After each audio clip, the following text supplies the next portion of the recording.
ਵਾਹਿਗੁਰੂ ਜੀ ਕਾ ਖਾਲਸਾ, ਵਾਹਿਗੁਰੂ ਜੀ ਕੀ ਫਤਿਹ। ਆਪਾਂ ਪਿਛਲੀ ਕਲਾਸ ਵਿੱਚ ਇਸ ਪਾਠ ਦੇ ਬਾਰੇ ਜਾਂ ਇਸ ਸ਼ਬਦ ਦੇ ਬਾਰੇ ਦੋ ਤਿੰਨ ਗੱਲਾਂ ਕੀਤੀਆਂ ਸਨ ਸਮਝਣ ਲਈ ਕਿ ਰਹਿ ਰਾਸ ਕੀ ਏ, ਇਹਦਾ ਨਾਂ ਰਹਿ ਰਾਸ ਕਿਵੇਂ ਪਿਆ, ਗੁਰਬਾਣੀ ਜਾਂ ਗੁਰੂ ਗ੍ਰੰਥ ਸਾਹਿਬ ਜੀ ਦੇ ਅੰਦਰ ਇਹਦਾ ਨਾਂ ਕੀ ਏ, ਇਸ ਸਿਰਲੇਖ ਹੇਠਾਂ ਕਿੰਨੇ ਸ਼ਬਦ ਮੌਜੂਦ ਨੇ। ਅਗਲਾ ਸ਼ਬਦ ਸਿਰਲੇਖ ਜਿਹੜਾ ਉਹ ਸੋ ਪੁਰਖ ਹੈ, ਉਹਦੇ ਸਿਰਲੇਖ ਥੱਲੇ ਕਿੰਨੇ ਸ਼ਬਦ ਨੇ।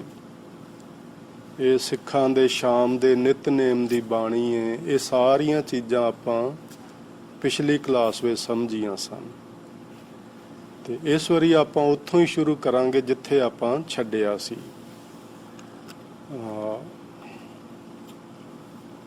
ਇੱਥੋਂ ਤੱਕ ਆਪਾਂ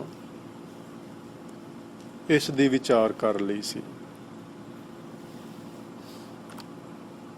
ਇੱਥੋਂ ਤੱਕ ਗਾਵਨ ਤੁਧਨੋਂ ਇੰਦਰ ਇੰਦਰਾਸਨ ਬੈਠੇ ਦੇਵਤਿਆਂ ਦਰ ਨਾਲੇ, ਇੱਥੋਂ ਤੱਕ ਆਪਾਂ ਵਿਚਾਰ ਕੀਤੀ ਸੀ। ਪਰ ਜੇ ਕਿਸੇ ਨੂੰ ਕੋਈ ਇੱਥੋਂ ਤੱਕ ਕੋਈ ਕੁਐਸਚਨ ਹੋਵੇ ਜਾਂ ਤੁਸੀਂ ਘਰ ਜਾ ਕੇ ਫਿਰ ਦੁਬਾਰਾ ਅਰਥ ਪੜ੍ਹੇ ਹੋਣ, ਸਮਝੇ ਹੋਣ, ਕੋਈ ਚੀਜ਼ ਸਮਝ ਵਿੱਚ ਨਾ ਆਈ ਹੋਵੇ ਜਾਂ ਕੋਈ ਮੈਂ ਠੀਕ ਵਿਚਾਰ ਨਾ ਤੁਹਾਡੇ ਨਾਲ ਕਰ ਸਕਿਆ ਹੋਵਾਂ, ਤੁਸੀਂ ਉਸ ਨੂੰ ਕਰੈਕਟ ਕਰਨਾ ਚਾਹੋ ਤੇ ਤੁਸੀਂ ਆਪਣੀ ਵਿਚਾਰ ਦੇ ਸਕਦੇ ਹੋ। ਨਹੀਂ ਤੇ ਫਿਰ ਆਪਾਂ ਅੱਗੇ ਵਿਚਾਰ ਆਰੰਭ ਕਰਦੇ ਹਾਂ। ਸੋ ਸੰਖੇਪ ਜਿਹੇ ਵਿੱਚ ਆਪਾਂ ਇੱਕ ਵਾਰੀ ਰਿਵਿਊ ਕਰ ਲਈਏ ਜੋ ਪਿਛਲੇ ਆਪਾਂ ਅਰਥ ਕੀਤੇ ਸਨ।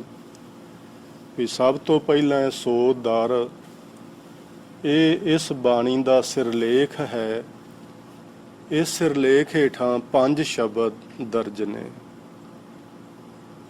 ਅੱਗੇ ਹੈ ਰਾਗ ਆਸਾ। ਇਹ ਬਾਣੀ ਰਾਗ ਆਸਾ ਅੰਦਰ ਉਚਾਰੀ ਗਈ ਏ। ਪਹਿਲੇ ਪਾਤਸ਼ਾਹ ਗੁਰੂ ਨਾਨਕ ਦੇਵ ਜੀ ਨੇ ਉਚਾਰੀ ਏ, ਯਾਨੀ ਉਹਨਾਂ ਦੇ ਰਾਹੀਂ ਸਾਡੇ ਤੱਕ ਪਹੁੰਚੀ ਏ। ਤੇ ਅੱਗੇ ਹੈ ਸੰਖੇਪ ਮੰਗਲਾਚਰਨ। ਇਸ ਨੂੰ ਸੰਖੇਪ ਮੂਲ ਮੰਤਰ ਵੀ ਆਖਦੇ ਨੇ। ਸੋ ਇਹ ਮੂਲ ਮੰਤਰ ਦੇ ਵਿੱਚੋਂ ਹੀ ਲਿਆ ਗਿਆ ਤੇ ਇਸ ਨੂੰ ਇਸ ਲਈ ਸੰਖੇਪ ਆਖਦੇ ਨੇ। ਸੋ ਅੱਗੇ ਗੁਰੂ ਜੀ ਨੇ ਗੱਲ ਉਸ ਵਾਹਿਗੁਰੂ ਜੀ ਦੇ ਦਰ ਦੀ ਅਤੇ ਉਸ ਵਾਹਿਗੁਰੂ ਜੀ ਦੇ ਘਰ ਦੀ ਕੀਤੀ, ਜਿਸ ਨੂੰ ਆਪਾਂ ਪਿਛਲੀ ਕਲਾਸ ਵਿੱਚ ਉਦਾਹਰਨਾਂ ਸਹਿਤ ਇਹ ਗੱਲ ਸਮਝ ਲਈ ਸੀ ਕਿ ਸਮੁੱਚਾ ਬ੍ਰਹਿਮੰਡ ਵਾਹਿਗੁਰੂ ਜੀ ਦਾ ਦਰ ਏ। ਇਹ ਸਮੁੱਚਾ ਬ੍ਰਹਿਮੰਡ ਵਾਹਿਗੁਰੂ ਜੀ ਦਾ ਘਰ ਏ। ਇਸ ਬ੍ਰਹਿਮੰਡ ਦੇ ਅੰਦਰ ਉਸ ਮਾਲਕ ਨੇ ਕੀ ਕੁਛ ਬਣਾਇਆ ਹੈ ਜਿਸ ਦਾ ਵਰਣਨ ਨਾ ਅੱਜ ਤੱਕ ਕਿਸੇ ਨੇ ਕੀਤਾ ਹੈ ਤੇ ਸ਼ਾਇਦ ਕੋਈ ਨਾ ਕਰ ਸਕੇ। ਗੁਰੂ ਮਹਾਰਾਜ ਵਾਹਿਗੁਰੂ ਜੀ ਦੇ ਵਿੱਚ ਭੇਦ ਹੁੰਦੇ ਨੇ। ਉਹ ਭਾਵੇਂ ਉਸ ਨੂੰ ਬੜੀ ਚੰਗੀ ਤਰ੍ਹਾਂ ਤੇ ਨੇੜਿਓਂ ਹੋ ਕੇ ਸਮਝ ਰਹੇ ਹੁੰਦੇ ਨੇ, ਪਰ ਸ਼ਾਇਦ ਉਹ ਚੀਜ਼ਾਂ ਸਾਡੀ ਸਮਝ ਵਿੱਚ ਆ ਹੀ ਨਹੀਂ ਸਕਦੀਆਂ ਹੁੰਦੀਆਂ। ਤੇ ਸਭ ਤੋਂ ਵੱਡੀ ਗੱਲ ਜੋ ਗੁਰੂ ਸਾਹਿਬ ਰੱਬ ਜੀ ਦੇ ਬਾਰੇ ਆਖ ਦਿੰਦੇ ਨੇ, ਉਹ ਬੇਅੰਤ ਹੈ, ਉਹ ਅਪਰੰਪਾਰ ਹੈ, ਉਹ ਪਾਰ ਬ੍ਰਹਮ ਹੈ। ਉਹਦਾ ਅੰਤ ਨਹੀਂ ਪਾਇਆ ਜਾ ਸਕਦਾ। ਜਿਵੇਂ ਬਾਣੀ ਵਿੱਚ ਦਰਜ ਕੋਟ ਬ੍ਰਹਿਮੰਡ ਕੋ ਠਾਕੁਰ ਸੁਆਮੀ, ਸਰਬ ਜੀਆਂ ਕਾ ਦਾਤਾ ਰੇ, ਪ੍ਰਤਿਪਾਲੈ ਨਿਤ ਸਾਰ ਸੰਭਾਲੇ, ਇੱਕ ਗੁਣ ਨਹੀਂ ਮੂਰਖ ਜਾਤਾ ਰੇ।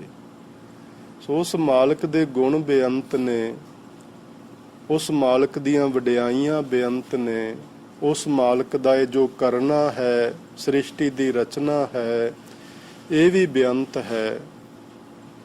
ਸੋ ਜਿਹਵਾ ਏਕ ਕਵਨ ਗੁਣ ਕਹੀਐ, ਬੇਸ਼ੁਮਾਰ ਬੇਅੰਤ ਸੁਆਮੀ, ਤੇਰੋ ਅੰਤ ਨਾ ਕਿਨਹੀ ਲਹੀਐ।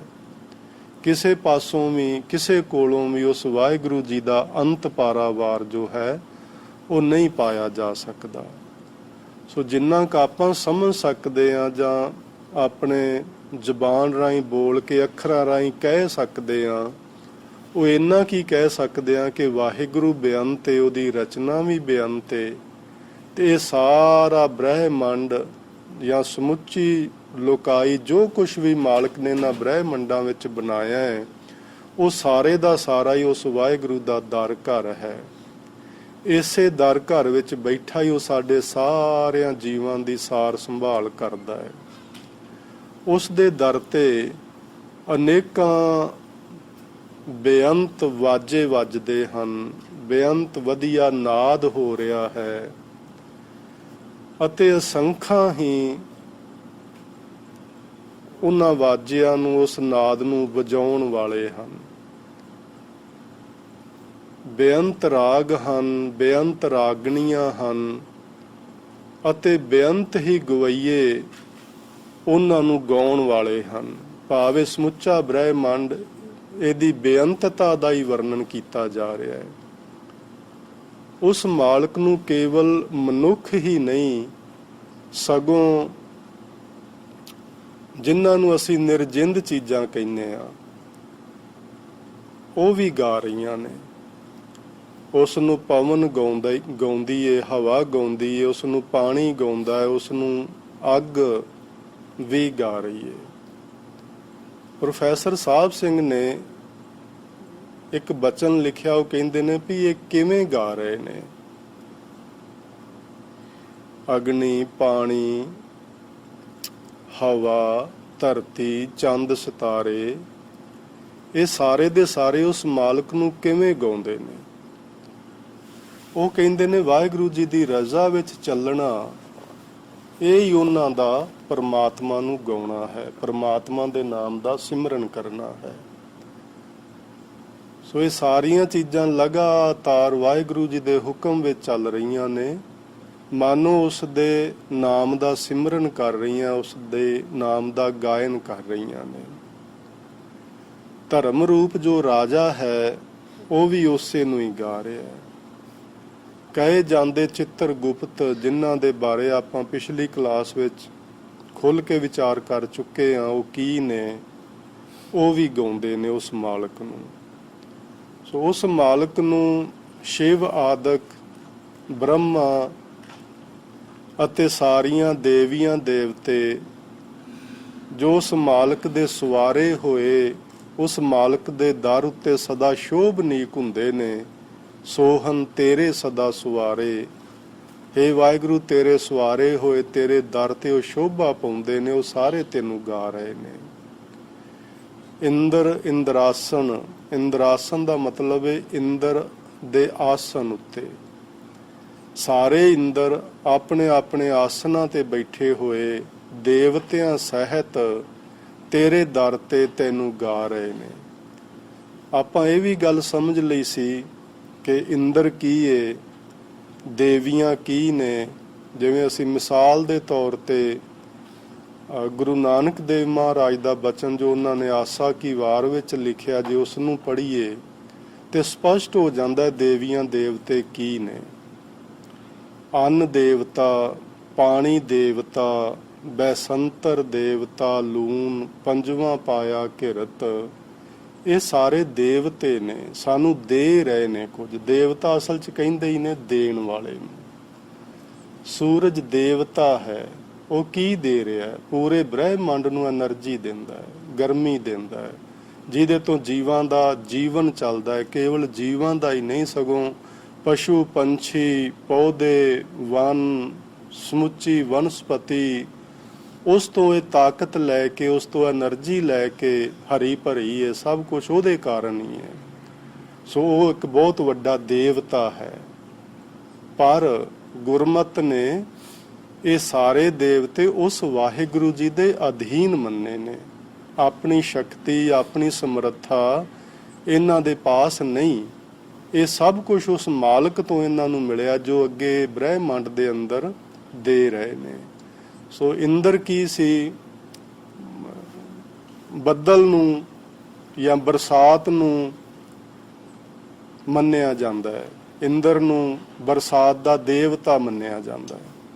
ਉਹ ਕਿੱਥੇ ਰਹਿੰਦਾ ਹੈ? ਆਕਾਸ਼ ਵਿੱਚ ਰਹਿੰਦਾ ਹੈ, ਕਿਉਂਕਿ ਬੱਦਲ ਉੱਤੇ ਨੇ ਆਕਾਸ਼ ਵਿੱਚ, ਅਸੀਂ ਹੁਣ ਵੀ ਵੇਖ ਸਕਦੇ ਹਾਂ। ਸੋ ਇਹ ਇੰਦਰ ਦੇਵਤਾ ਆਕਾਸ਼ ਵਿੱਚ ਉਡਾਰੀਆਂ ਲਾ ਰਿਹਾ ਹੈ। ਸੋ ਬੱਦਲ ਸਾਨੂੰ ਕੁਛ ਦਿੰਦਾ ਹੈ, ਮੀਂਹ ਪਵੇ, ਸਾਰੀ ਮਾਨਵਤਾ ਹਰੀ ਭਰੀ ਹੁੰਦੀ ਹੈ, ਸਾਰੀ ਵਨਸਪਤੀ ਹਰੀ ਭਰੀ ਹੁੰਦੀ ਹੈ, ਠੰਡ ਪੈਂਦੀ ਹੈ, ਮੌਸਮ ਸੁਹਾਵਣਾ ਹੋ ਜਾਂਦਾ ਹੈ। ਉਹ ਸਾਨੂੰ ਕਿੰਨਾ ਕੁਝ ਦੇ ਰਿਹਾ।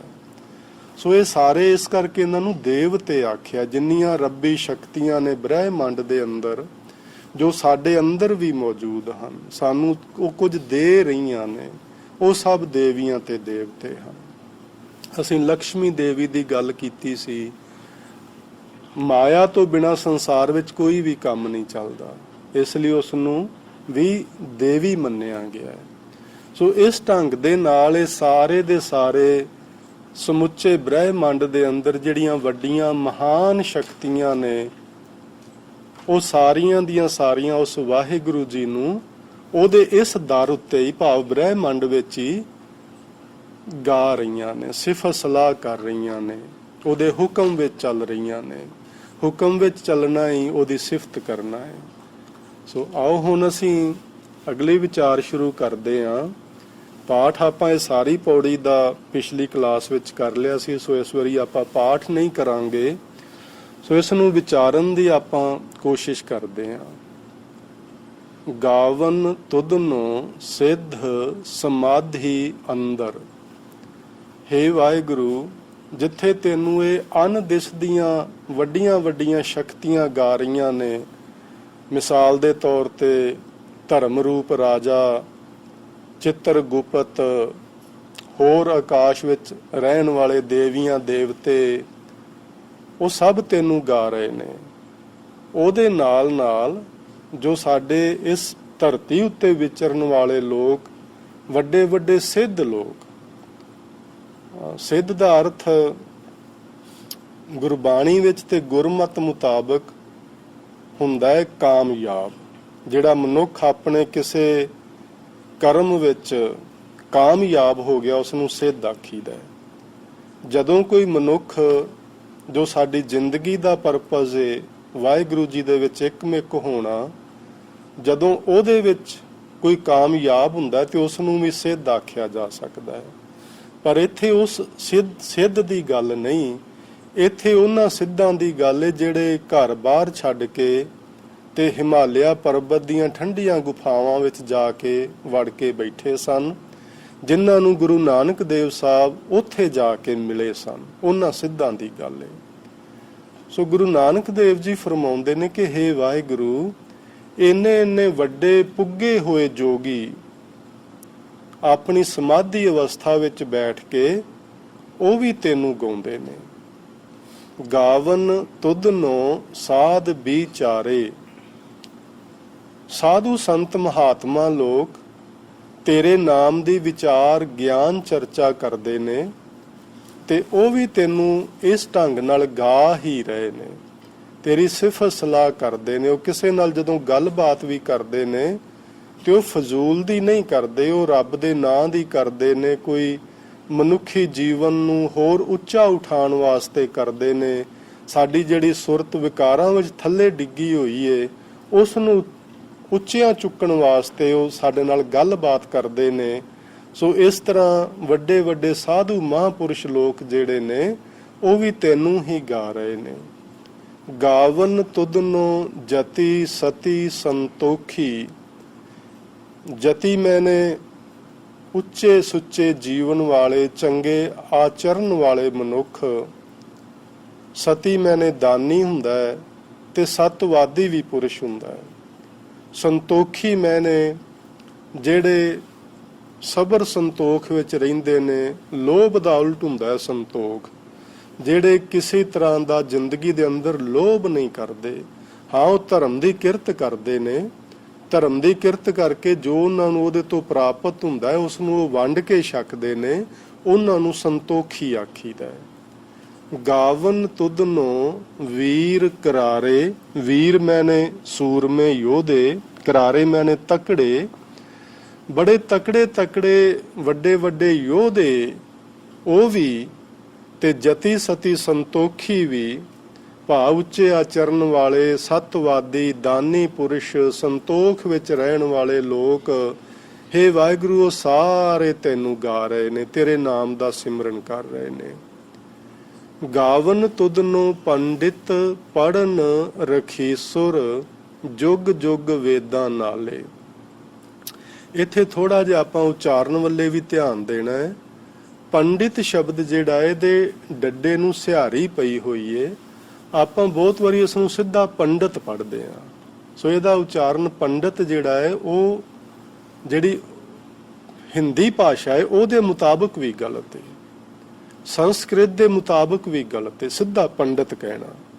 ਇਹਦਾ ਉਚਾਰਨ ਸ਼ੁੱਧ ਹੈ ਪੰਡਿਤ। ਸੋ ਇਹਨੂੰ ਉਚਾਰਨਾ ਹੈ ਪੰਡਿਤ ਰਖੀਸੁਰ। ਇਸ ਨੂੰ ਕਈ ਵਾਰੀ ਆਪਾਂ ਸਿੱਧਾ ਰਖੀਸਰ ਪੜ੍ਹਦੇ ਹਾਂ। ਸੋ ਇਹਦਾ ਰਖੀਸਰ ਪਾਠ ਨਹੀਂ ਕਰਨਾ, ਕਿਉਂਕਿ ਸੱਸੇ ਨੂੰ ਔਂਕੜ ਲੱਗੀ ਹੋਈ ਹੈ ਤੇ ਇਹ ਦੋ ਸ਼ਬਦਾਂ ਨੂੰ ਜੋੜ ਕੇ ਇੱਕ ਸ਼ਬਦ ਬਣਾਇਆ ਗਿਆ ਹੈ। ਰਖੀਸੁਰ, ਸੁਰ ਮੈਨਾ ਦੇਵਤੇ, ਤੇ ਰਖੀ ਜਿਹੜਾ ਸੰਖੇਪ ਵਿੱਚ ਰਿਸ਼ੀ ਦਾ ਹੈ ਨਾ। ਰਖੀਸੁਰ ਵੱਡੇ ਵੱਡੇ ਰਿਸ਼ੀ, ਵੱਡੇ ਵੱਡੇ ਦੇਵਤੇ ਲੋਕ, ਤੇ ਉਹਨੂੰ ਜੋੜ ਕੇ ਇਕੱਠਾ ਬਣਾਤਾ ਗਿਆ ਰਖੀਸ਼ਰ। ਤੇ ਇੱਥੇ ਪਾਠ ਅਸੀਂ ਸੱਸੇ ਨੂੰ ਜਦੋਂ ਔਂਕੜ ਆਵੇ ਵਿਚਕਾਰ ਉਹਨੂੰ ਆਪਾਂ ਕਦੀ ਵੀ ਨਹੀਂ ਛੱਡਣਾ ਹੁੰਦਾ। ਜਿਹੜੀ ਅਖੀਰਲੇ ਅੱਖਰ ਨੂੰ ਕੋਈ ਔਂਕੜ ਜਾਂ ਸਿਹਾਰੀ ਆਉਂਦੀ ਏ ਉਸ ਨੂੰ ਆਪਾਂ ਵਿਚਾਰ ਅਧੀਨ ਰੱਖਦੇ ਹਾਂ। ਜਿਵੇਂ ਰਖੀਸਰ ਤੋਂ ਅੱਗੇ ਬਿਲਕੁਲ ਜੁਗ ਸ਼ਬਦ ਏ, ਜੁਗ ਦੇ ਜੱਜੇ ਨੂੰ ਲੱਗੀ ਹੋਈ ਔਂਕੜ ਆਪਾਂ ਬੋਲਦੇ ਹਾਂ, ਪਰ ਗੱਗੇ ਨੂੰ ਲੱਗੀ ਹੋਈ ਔਂਕੜ ਆਪਾਂ ਨਹੀਂ ਬੋਲਦੇ, ਕੋਈ ਵੀ ਨਹੀਂ ਬੋਲਦਾ। ਜੁਗ ਹੀ ਪਾਠ ਆਪਾਂ ਸਾਰੇ ਕਰਦੇ ਹਾਂ। ਸੋ ਇਹ ਉਹ ਧਿਆਨ ਮੰਗਦੀ ਚੀਜ਼ ਕਿ ਉਹ ਕਿਉਂ ਲੱਗੀ ਏ। ਬਾਕੀ ਜਿਹੜੀਆਂ ਵਿੱਚ ਜਿੰਨੀਆਂ ਵੀ ਮਾਤਰਾਵਾਂ ਹੁੰਦੀਆਂ ਨੇ ਉਹ ਕਦੇ ਨਹੀਂ ਛੱਡੀਆਂ ਜਾਂਦੀਆਂ, ਉਹ ਹਰ ਹਾਲਤ ਵਿੱਚ ਬੋਲਣੀਆਂ ਹੁੰਦੀਆਂ ਨੇ। ਸੋ ਪੰਡਿਤ ਡੱਡੇ ਨੂੰ ਲੱਗੀ ਸਿਹਾਰੀ ਜ਼ਰੂਰ ਬੋਲਣੀ ਹੈ, ਰਖੀਸੁਰ ਸੱਸੇ ਨੂੰ ਲੱਗੀ ਔਂਕੜ ਵੀ ਜ਼ਰੂਰ ਬੋਲਣੀ ਹੈ। ਸੋ ਇੱਥੇ ਮਤਲਬ ਕੀ ਹੋਇਆ, ਗਾਵਨ ਤੁਧ ਨੂੰ। ਇੱਕ ਧਿਆਨ ਹੋਰ ਰੱਖੋ, ਆਪਾਂ ਕਈ ਵਾਰੀ ਨਾ ਤੁਧ ਨੂੰ ਪੜ੍ਹਦੇ ਆ, ਜਿਵੇਂ ਨੰਨੇ ਨੂੰ ਦੁਲੈਂਕੜ ਲੱਗਾ ਹੋਵੇ ਥੱਲੇ, ਤੁਧ ਨੂੰ ਇਹਦਾ ਪਾਠ ਨਹੀਂ ਕਰਨਾ, ਤੁਧ ਨੂੰ। ਤੇ ਮੈਂ ਇੱਕ ਵਿਚਾਰਵਾਨ ਮੈਨੂੰ ਦੱਸ ਰਿਹਾ ਸੀ, ਉਹਦੇ ਨਾਲ ਜਦੋਂ ਗੱਲਬਾਤ ਹੋਈ ਤੇ ਫਿਰ ਮੈਂ ਸਰਚ ਵੀ ਕੀਤਾ ਹੈ, ਨੂੰ ਸ਼ਬਦ ਗੁਰਬਾਣੀ ਵਿੱਚ ਆਇਆ ਹੀ ਨਹੀਂ ਨੰਨੇ ਨੂੰ ਦੁਲੈਂਕੜ ਨਾਲ, ਹਮੇਸ਼ਾ ਨੋ ਸ਼ਬਦ ਆਇਆ, ਤੁਧ ਨੂੰ, ਤੁਧ ਨੂੰ ਆਇਆ ਹੀ ਨਹੀਂ ਕਿਤੇ ਵੀ। ਸੋ ਇਹ ਵੀ ਆਪਾਂ ਧਿਆਨ ਰੱਖਣਾ ਹੈ ਪਾਠ ਕਰਨ ਵੇਲੇ। ਇਹਨਾਂ ਸਾਰੀਆਂ ਚੀਜ਼ਾਂ ਵੱਲ ਬੜੇ ਪਿਆਰ ਨਾਲ ਧਿਆਨ ਰੱਖ ਕੇ ਤੇ ਵੇਖ ਕੇ ਸਾਨੂੰ ਪਾਠ ਕਰਨਾ ਚਾਹੀਦਾ ਹੈ। ਜਦੋਂ ਆਪਾਂ ਇਸ ਤਰ੍ਹਾਂ ਪਾਠ ਕਰਾਂਗੇ ਧਿਆਨ ਨਾਲ, ਵੇਖ ਵੇਖ ਕੇ ਮਾਤਰਾਵਾਂ ਤੱਕ, ਫਿਰ ਜਿਹੜੇ ਉਹਦੇ ਅਰਥ ਨੇ ਸਹਿ ਸੁਭਾਏ ਆਪਣੇ ਅੰਦਰ ਆਉਂਦੇ ਜਾਣਗੇ। ਤੇ ਜਿਹੜੀ ਆਪਾਂ ਹੁਣ ਗੱਲਬਾਤ ਕਰਦੇ ਫਿਰ ਇਹ ਵੀ ਸਾਨੂੰ ਯਾਦ ਆਉਂਦੀ ਰਹੇਗੀ। ਸੋ ਗਾਵਨ ਤੁਧ ਨੂੰ ਪੰਡਿਤ, ਪੜਨ ਰਖੀਸੁਰ, ਜੁਗ ਜੁਗ ਵੇਦਾਂ ਨਾਲੇ। ਜਦੋਂ ਜੁਗ ਜੁਗ ਸ਼ਬਦ ਇਸ ਢੰਗ ਨਾਲ ਆਉਂਦਾ ਇਕੱਠਾ, ਇਹਦਾ ਮਤਲਬ ਹੁੰਦਾ ਲੰਮੇ ਸਮੇਂ ਤੋਂ। ਇੱਥੇ ਕੋਈ ਸਮੇਂ ਦੀ ਗਿਣਤੀ ਨਹੀਂ ਕੀਤੀ ਗਈ ਕਿ ਕਿੰਨੇ ਹਜ਼ਾਰਾਂ ਵਰ੍ਹਿਆਂ ਤੋਂ, ਕਿੰਨੇ ਸੈਂਕੜੇ ਸਾਲਾਂ ਤੋਂ, ਨਾ, ਲੰਮੇ ਸਮੇਂ ਤੋਂ। ਜੁਗ ਜੁਗ, ਜੁਗਾਂ ਜੁਗਾਂਤਰਾਂ ਤੋਂ ਭਾਵ ਲੰਮੇ ਸਮੇਂ ਤੋਂ। ਵੇਦਾਂ ਨਾਲੇ, ਵੇਦਾਂ ਸਹਿਤ ਪੰਡਿਤ ਲੋਕ ਤੇ ਵੱਡੇ ਵੱਡੇ ਰਿਸ਼ੀ ਲੋਕ ਜਿਹੜੇ ਨੇ ਉਹ ਵੇਦਾਂ ਨੂੰ ਪੜ੍ਹ ਪੜ੍ਹ ਕੇ ਵਾਹਿਗੁਰੂ ਜੀ ਨੂੰ ਗਾ ਰਹੇ ਨੇ। ਭਾਵ ਧਾਰਮਿਕ ਬਾਣੀ ਦਾ ਪੜ੍ਹਨਾ, ਬਾਣੀ ਦਾ ਮਤਲਬ ਹੀ ਹੁੰਦਾ ਜੋ ਉਚਾਰੇ ਗਏ ਸ਼ਬਦ ਨੇ। ਅਸੀਂ ਜੋ ਬੋਲ ਰਹੇ ਹਾਂ ਇਹ ਵੀ ਬਾਣੀ ਹੈ, ਇਹ ਸਾਡੀ ਆਪਣੀ ਬਾਣੀ ਹੈ। ਜੋ ਅਸੀਂ ਪੜ੍ਹ ਰਹੇ ਹਾਂ ਉਹ ਗੁਰੂ ਸਾਹਿਬਾਂ ਦੀ ਬਾਣੀ ਹੈ, ਉਹ ਗੁਰੂ ਸਾਹਿਬਾਂ ਦੇ ਬੋਲੇ ਹੋਏ ਬੋਲ ਨੇ। ਜੋ ਅਸੀਂ ਬੋਲ ਰਹੇ ਹਾਂ ਸਾਡੇ ਬੋਲੇ ਹੋਏ ਬੋਲ ਨੇ, ਇਹ ਵੀ ਬਾਣੀ ਹੈ, ਪਰ ਉਹ ਬਾਣੀ ਜਿਹੜੀ ਹੈ ਉਹ ਗੁਰ ਬਾਣੀ ਹੈ। ਸਾਡੀ ਬਾਣੀ ਨਾਲੋਂ ਉਹ ਹਜ਼ਾਰਾਂ ਲੱਖਾਂ ਕਰੋੜਾਂ ਗੁਣਾ ਚੰਗੀ ਤੇ ਸ਼ੋਭਨੀਕ ਤੇ ਪਰਮ ਪਵਿੱਤਰ ਹੈ। ਸਾਡੀ ਜ਼ੁਬਾਨ ਤੋਂ ਕਈ ਵਾਰੀ ਇਹੋ ਜਿਹੇ ਸ਼ਬਦ ਵੀ ਨਿਕਲਦੇ ਨੇ ਜਿਹੜੇ ਦੂਜੇ ਬੰਦੇ ਨੂੰ ਪਸੰਦ ਨਹੀਂ ਆਉਂਦੇ, ਚੰਗੇ ਨਹੀਂ ਲੱਗਦੇ, ਕਿਸੇ ਦਾ ਦਿਲ ਵੀ ਦੁਖਾ ਜਾਂਦੇ ਨੇ। ਸਾਡੇ ਬੋਲੇ ਹੋਏ ਸ਼ਬਦ ਕਿਸੇ ਵੇਲੇ ਨਿੰਦਿਆ ਦਾ ਕਾਰਨ ਵੀ ਬਣਦੇ ਨੇ। ਪਰ ਗੁਰੂ ਸਾਹਿਬ ਦੀ ਬੋਲੇ ਹੋਏ ਬਚਨ, ਉਹਨਾਂ ਦੀ ਬੋਲੀ ਹੋਈ ਬਾਣੀ ਸਭਨਾਂ ਨੂੰ ਠੰਡ ਪਹੁੰਚਾਉਂਦੀ ਏ, ਸਭਨਾਂ ਨੂੰ ਸਿੱਧਾ ਰਾਹ ਵਿਖਾਉਂਦੀ ਏ, ਸਭਨਾਂ ਨੂੰ ਰੱਬ ਨਾਲ ਜੋੜਦੀ ਏ, ਸਭਨਾਂ ਨੂੰ ਧਰਵਾਸ ਦਿੰਦੀ ਏ, ਸਭਨਾਂ ਨੂੰ ਹੌਸਲਾ ਦਿੰਦੀ ਏ। ਜੇ ਅਸੀਂ ਰੱਬ ਨਾਲੋਂ ਟੁੱਟੇ ਹੋਏ ਲੋਕ ਹਾਂ ਹੁਣ ਇਸ ਵਕਤ, ਸਾਨੂੰ ਗੁਰਬਾਣੀ ਕਦੀ ਵੀ ਨਿਰਾਸ਼ਾ ਵਿੱਚ ਨਹੀਂ ਪਹੁੰਚਾਉਂਦੀ, ਸਾਨੂੰ ਆਸ਼ਾਵਾਦੀ ਬਣਾਉਂਦੀ ਏ। ਗੁਰਬਾਣੀ ਕਹਿੰਦੀ ਏ ਅਜਹੂ ਕਿਛ ਬਿਗੜਿਓ ਨਹੀਂ ਜੋ ਪ੍ਰਭ ਗੁਣ ਗਾਵੇ। ਅਜੇ ਵੀ ਸਾਨੂੰ ਗੁਰਬਾਣੀ ਕਿੰਨਾ ਧਰਵਾਸ ਦੇ ਰਹੀ ਏ, ਕਿੰਨਾ ਸਹਾਰਾ ਦੇ ਰਹੀ ਏ ਵੀ ਇਹ ਮਨੁੱਖ ਤੇਰਾ ਅਜੇ ਵੀ ਕੁਛ ਨਹੀਂ ਵਿਗੜਿਆ, ਤੂੰ ਹੁਣ ਹੀ ਰੱਬ ਦੇ ਗੁਣ ਗਾਣੇ ਸ਼ੁਰੂ ਕਰ, ਤੂੰ ਹੁਣ ਹੀ ਉਹਦਾ ਸਿਮਰਨ ਕਰਨਾ ਸ਼ੁਰੂ ਕਰ। ਸੋ ਇਸ ਤਰ੍ਹਾਂ ਵਿਦਵਾਨ ਲੋਕ, ਪੰਡਿਤ ਦਾ ਅਰਥ ਹੁੰਦਾ ਵਿਦਵਾਨ, ਕਿਸੇ ਜਾਤੀ ਨਾਲ ਸੰਬੰਧ ਨਹੀਂ ਰੱਖਦਾ ਪੰਡਿਤ ਸ਼ਬਦ, ਇਹ ਬ੍ਰਾਹਮਣ ਨਹੀਂ ਪੰਡਿਤ, ਪੰਡਿਤ ਹੈ ਵਿਦਵਾਨ। ਸਾਰੇ ਵਿਦਵਾਨ ਲੋਕ, ਸਾਰੇ ਰਿਸ਼ੀ ਮੁਨੀ ਵੇਦਾਂ ਸਾਹਿਤ ਭਾਵ ਧਾਰਮਿਕ ਪੁਸਤਕਾਂ ਨੂੰ ਪੜ੍ਹ ਕੇ ਉਹ ਵੀ ਵਾਹਿਗੁਰੂ ਜੀ ਦੇ ਨਾਮ ਦਾ ਸਿਮਰਨ ਹੀ ਮਾਨੋ ਕਰ ਰਹੇ ਹਨ। ਗਾਵਨ ਤੁਧ ਨੂੰ ਮੋਹਣੀਆਂ ਮਨ ਮੋਹਨ, ਸੁਰਗ ਮੱਛ ਪਿਆਲੇ। ਉਤਲੀ ਲਾਈਨ ਨਾਲ ਮੈਂ ਥੋੜਾ ਜਿਹਾ ਹੋਰ ਵਿਚਾਰ ਦੇਣਾ ਚਾਹਾਂਗਾ, ਜਿਹੜੀ ਪੜ੍ਹ ਕੇ ਗਾਉਣਾ ਹੈ। ਕਈ ਵਾਰੀ ਕਈ ਸਿੱਖ ਲੋਕ ਵੀ ਇਹ ਕੁਐਸਚਨ ਕਰਦੇ ਨੇ ਕਿ ਕੀ ਗੁਰਬਾਣੀ ਨੂੰ ਪੜ੍ਹਨਾ ਸਿਮਰਨ ਹੈ? ਬਿਲਕੁਲ ਸਿਮਰਨ ਹੈ। ਗੁਰਬਾਣੀ ਦਾ ਪਾਠ ਤੁਸੀਂ ਜਪਜੀ ਸਾਹਿਬ ਪੜ੍ਹ ਰਹੇ ਹੋ, ਰਹਿਰਾਸ ਸਾਹਿਬ ਪੜ੍ਹ ਰਹੇ ਹੋ, ਸਹਿਜ ਪਾਠ ਕਰ ਰਹੇ ਹੋ, ਤੁਸੀਂ ਰੱਬ ਦਾ ਸਿਮਰਨ ਹੀ ਕਰ ਰਹੇ ਹੋ। ਸੋ ਗੁਰਬਾਣੀ ਦਾ ਪਾਠ ਕਰਨਾ ਸਿਮਰਨ ਤੋਂ ਵੱਖਰਾ ਨਹੀਂ, ਸਗੋਂ ਵਧੇਰੇ ਲਾਹੇਵੰਦ ਹੁੰਦਾ ਹੈ, ਕਿਉਂਕਿ ਉਹਦੇ ਵਿੱਚ ਜਿੱਥੇ ਨਾਲ ਅਸੀਂ ਸਿਮਰਨ ਕਰ ਰਹੇ ਹਾਂ ਰੱਬ ਦਾ, ਉਹਦੇ ਨਾਲ ਨਾਲ ਸਾਨੂੰ ਗੁਰਬਾਣੀ ਸਿੱਖਿਆ ਦੇ ਰਹੀ ਹੁੰਦੀ ਏ, ਉਹਦੇ ਨਾਲ ਨਾਲ ਸਾਨੂੰ ਗੁਰਬਾਣੀ ਪ੍ਰੇਰਨਾ ਕਰ ਰਹੀ ਹੁੰਦੀ ਕਿ ਰੱਬ ਦਾ ਨਾਮ ਹੋਰ ਪਿਆਰ ਨਾਲ ਜਪੋ। ਸੋ ਇਹ ਵੀ ਆਪਾਂ ਧਿਆਨ 'ਚ ਰੱਖਣਾ ਹੈ ਕਿ ਬਾਣੀ ਦਾ ਪਾਠ ਕਰਨਾ ਵੀ ਸਿਮਰਨ ਕਰਨਾ ਹੈ, ਉਹ ਵੱਖਰੀ ਗੱਲ ਨਹੀਂ ਕੋਈ। ਸੋ ਅਖੀਰਲੀ ਲਾਈਨ ਇਸ ਜਗ੍ਹਾ ਤੇ, ਗਾਵਨ ਤੁਧਨੂੰ ਮੋਹਣੀਆਂ ਮਨ ਮੋਹਨ, ਮਨ ਨੂੰ ਮੋਹ ਲੈਣ ਵਾਲੀਆਂ ਮੋਹਣੀਆਂ ਭਾਵ ਸੁੰਦਰ ਇਸਤਰੀਆਂ, ਉਹ ਵੀ ਤੈਨੂੰ ਗਾਉਂਦੀਆਂ ਹਨ। ਭਾਵ ਇੱਥੇ ਹੈ ਕਿ ਸੁੰਦਰਤਾ ਵੀ ਤੈਨੂੰ ਹੀ ਗਾ ਰਹੀ ਹੈ। ਜੇ ਕੋਈ ਸੁੰਦਰ ਹੈ ਤੇ ਉਹ ਸੁੰਦਰ ਕਿਉਂ ਹੈ? ਉਹਦੇ ਵਿੱਚ ਰੱਬੀ ਜੋਤ ਹੈ। ਜਦੋਂ ਵਿੱਚੋਂ ਰੱਬੀ ਜੋਤ ਨਿਕਲੇਗੀ ਉਹਦੀ ਸੁੰਦਰਤਾ ਖਤਮ ਹੋ ਜਾਏਗੀ। ਕੁਝ ਵੀ ਸਾਨੂੰ ਸੁੰਦਰ ਨਜ਼ਰ ਆ ਰਿਹਾ, ਪੂਰੀ ਵਨਸਪਤੀ ਅੱਜ ਕਿੰਨੀ ਸੋਹਣੀ ਲੱਗ ਰਹੀ ਏ, ਪਰ ਕਿਸੇ ਰੁੱਖ ਨੂੰ ਕੱਟ ਕੇ ਸੁੱਟ ਦਿਓ ਤੇ ਥੋੜੇ 2-4 ਦਿਨਾਂ ਬਾਅਦ ਉਹ ਸੁੱਕ ਜਾਏਗਾ, ਪੱਤੇ ਟੁੱਟ ਜਾਣਗੇ, ਉਹ ਬੇਆਬਾਦ ਤੇ ਬੇਰੌਣਕਾ ਹੋ ਜਾਏਗਾ। ਸੋ ਇਹਦਾ ਮਤਲਬ ਹੈ ਕਿ ਜੇ ਸੁੰਦਰਤਾ ਵੀ ਏ ਤੇ ਉਹ ਵੀ ਸੁੰਦਰਤਾ ਵੀ ਰੱਬ ਕਰਕੇ ਹੀ ਬਣੀ ਹੋਈ ਏ। ਉਹ ਸੁੰਦਰਤਾ ਸਾਰੀ ਵੀ ਪਰਮਾਤਮਾ ਨੂੰ ਹੀ ਗਾ ਰਹੀ ਏ। ਪਰਮਾਤਮਾ ਵੱਲੇ ਸਾਡਾ ਧਿਆਨ ਜਾਣਾ ਚਾਹੀਦਾ। ਜਦੋਂ ਅਸੀਂ ਬਹੁਤ ਸੁੰਦਰ ਖੂਬਸੂਰਤ ਕੋਈ ਵੀ ਚੀਜ਼ ਵੇਖੀਏ ਤੇ ਸਾਡਾ ਧਿਆਨ ਇਸ ਤਰ੍ਹਾਂ ਬਣੇ, ਵਾਹ ਮੇਰੇ ਮਾਲਕ, ਇਹਦੇ ਵਿੱਚ ਵੀ ਤੇਰੀ ਹੀ ਜੋਤ ਹੈ ਜਿਹਦੇ ਕਰਕੇ ਇਹਦੀ ਸੁੰਦਰਤਾ ਬਣੀ ਹੋਈ ਹੈ। ਸੋ ਇਸ ਤਰ੍ਹਾਂ ਸਾਡੇ ਮਨ ਵਿੱਚ ਵਿਕਾਰ ਆਉਣ ਦੀ ਬਜਾਏ ਸੋ ਇਹੋ ਜਿਹਾ ਧਿਆਨ ਸਾਡਾ ਬਣੇ ਕਿ ਹੇ ਵਾਹਿਗੁਰੂ, ਇਹਦੀ ਸੁੰਦਰਤਾ ਵੀ ਤੇਰੇ ਕਰਕੇ ਹੀ ਹੈ। ਸੋ ਇਸ ਤਰ੍ਹਾਂ ਉਹ ਸਾਰੇ ਦੇ ਸਾਰੇ ਜੀਵ ਜਿਹੜੇ ਬਹੁਤ ਸੁੰਦਰ ਹਨ ਉਹ ਵੀ ਉਸੇ ਨੂੰ ਹੀ ਗਾ ਰਹੇ ਨੇ। ਸੁਰਗ ਮੱਛ ਪਿਆਲੇ।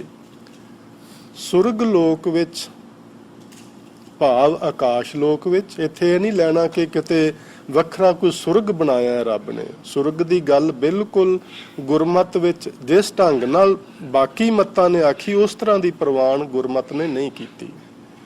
ਸੋ ਪੂਰਾ ਬ੍ਰਹਿਮੰਡ ਵਾਹਿਗੁਰੂ ਜੀ ਦਾ ਬਣਾਇਆ ਹੋਇਆ ਇਹ ਸਾਰਾ ਹੀ ਸਵਰਗ ਹੈ। ਆ ਵੀ ਤੇ ਸਵਰਗ ਹੈ ਜਿੱਥੇ ਆਪਾਂ ਹੁਣ ਬੈਠੇ ਗੱਲਬਾਤ ਕਰਦੇ ਆਂ, ਰੱਬ ਦੀ ਸੋਚ ਨਾਲ, ਉਹਦੇ ਆਪਣਾ ਨਾਮ ਨਾਲ ਜੁੜੇ ਆ, ਉਹਦੇ ਸ਼ਬਦ ਨਾਲ ਜੁੜੇ ਆ, ਗੁਰੂ ਜੀ ਦੀ ਬਾਣੀ ਨਾਲ ਜੁੜੇ ਆ।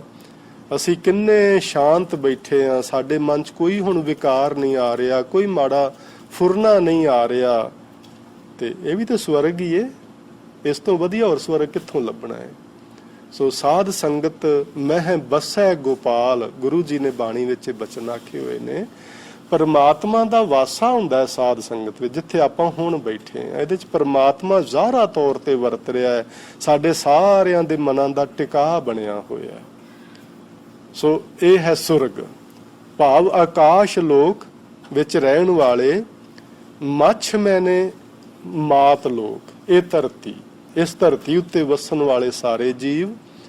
ਪਏ ਆਲੇ ਦਾ ਅਰਥ ਹੈ ਪਾਤਾਲ ਲੋਕ, ਪਤਾਲ ਵਿੱਚ ਵਸਣ ਵਾਲੇ ਲੋਕ, ਇਸ ਧਰਤੀ ਉੱਤੇ ਵਸਣ ਵਾਲੇ ਲੋਕ, ਤੇ ਜਿਹੜੇ ਆਕਾਸ਼ ਵਿੱਚ ਉੱਤੇ ਹੋਰ ਧਰਤੀਆਂ ਨੇ ਜਿਨ੍ਹਾਂ ਉੱਤੇ ਲੋਕ ਵਸਦੇ ਨੇ, ਉਹ ਸਾਰੇ ਦੇ ਸਾਰੇ ਆਪਣੀ ਸੁੰਦਰਤਾ ਰਾਹੀਂ ਹੈ ਵਾਹਿਗੁਰੂ ਉਹ ਸਭ ਤੈਨੂੰ ਹੀ ਗਾ ਰਹੇ ਨੇ, ਤੇਰੇ ਹੀ ਨਾਮ ਦਾ ਮਾਨੋ ਸਿਮਰਨ ਕਰ ਰਹੇ ਨੇ।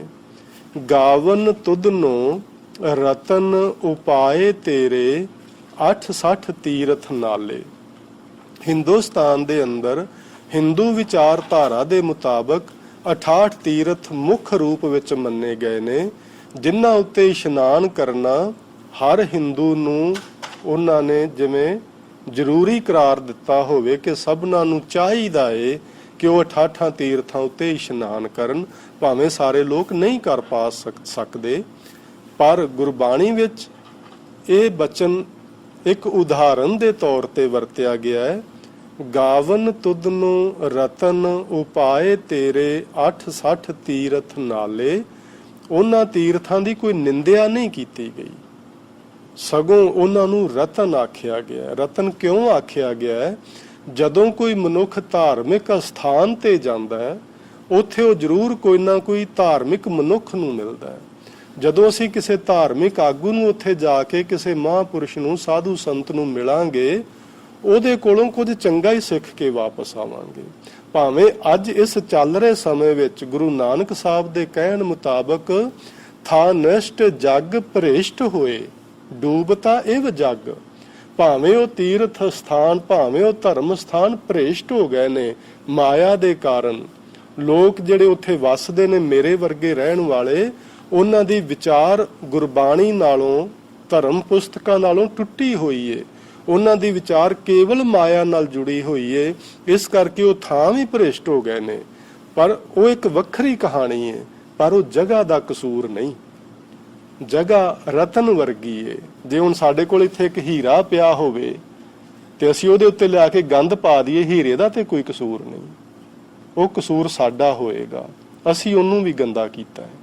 ਸੋ ਜਿਹੜੇ ਧਾਰਮਿਕ ਸਥਾਨ ਨੇ, ਅਸੀਂ ਲੋਕਾਂ ਨੇ ਉਹ ਧਾਰਮਿਕ ਸਥਾਨ ਵੀ ਭ੍ਰਿਸ਼ਟ ਕੀਤੇ ਨੇ। ਉਹ ਸਾਡਾ ਸਾਰਿਆਂ ਦਾ ਕਸੂਰ ਹੈ, ਨਾ ਉੱਥੇ ਰਹਿਣ ਵਾਲਿਆਂ ਦਾ ਤੇ ਨਾ ਸੰਗਤਾਂ ਦਾ। ਕਈ ਵਾਰੀ ਵੇਖਣ ਨੂੰ ਐਸਾ ਮਿਲਦਾ ਹੈ, ਮੈਂ ਹੈਰਾਨ ਹਾਂ ਕਿ ਕਈ ਯਾਤਰੂ ਲੋਕ ਗੁਰਦੁਆਰਿਆਂ ਵਿੱਚ, ਮੰਦਿਰਾਂ ਵਿੱਚ, ਧਰਮ ਸਥਾਨਾਂ ਤੇ ਜਾਂਦੇ ਨੇ। ਉੱਥੇ ਜਾ ਕੇ ਉਹਨਾਂ ਦੀਆਂ ਕੋਈ ਜ਼ਰੂਰਤਾਂ ਹੁੰਦੀਆਂ ਵੀ ਸਾਨੂੰ ਰਾਤ ਰਹਿਣ ਲਈ ਕਮਰਾ ਮਿਲ ਜਾਏ, ਕੁਝ ਇਸ ਤਰ੍ਹਾਂ ਦੀਆਂ ਸਹੂਲਤਾਂ ਮਿਲ ਜਾਣ।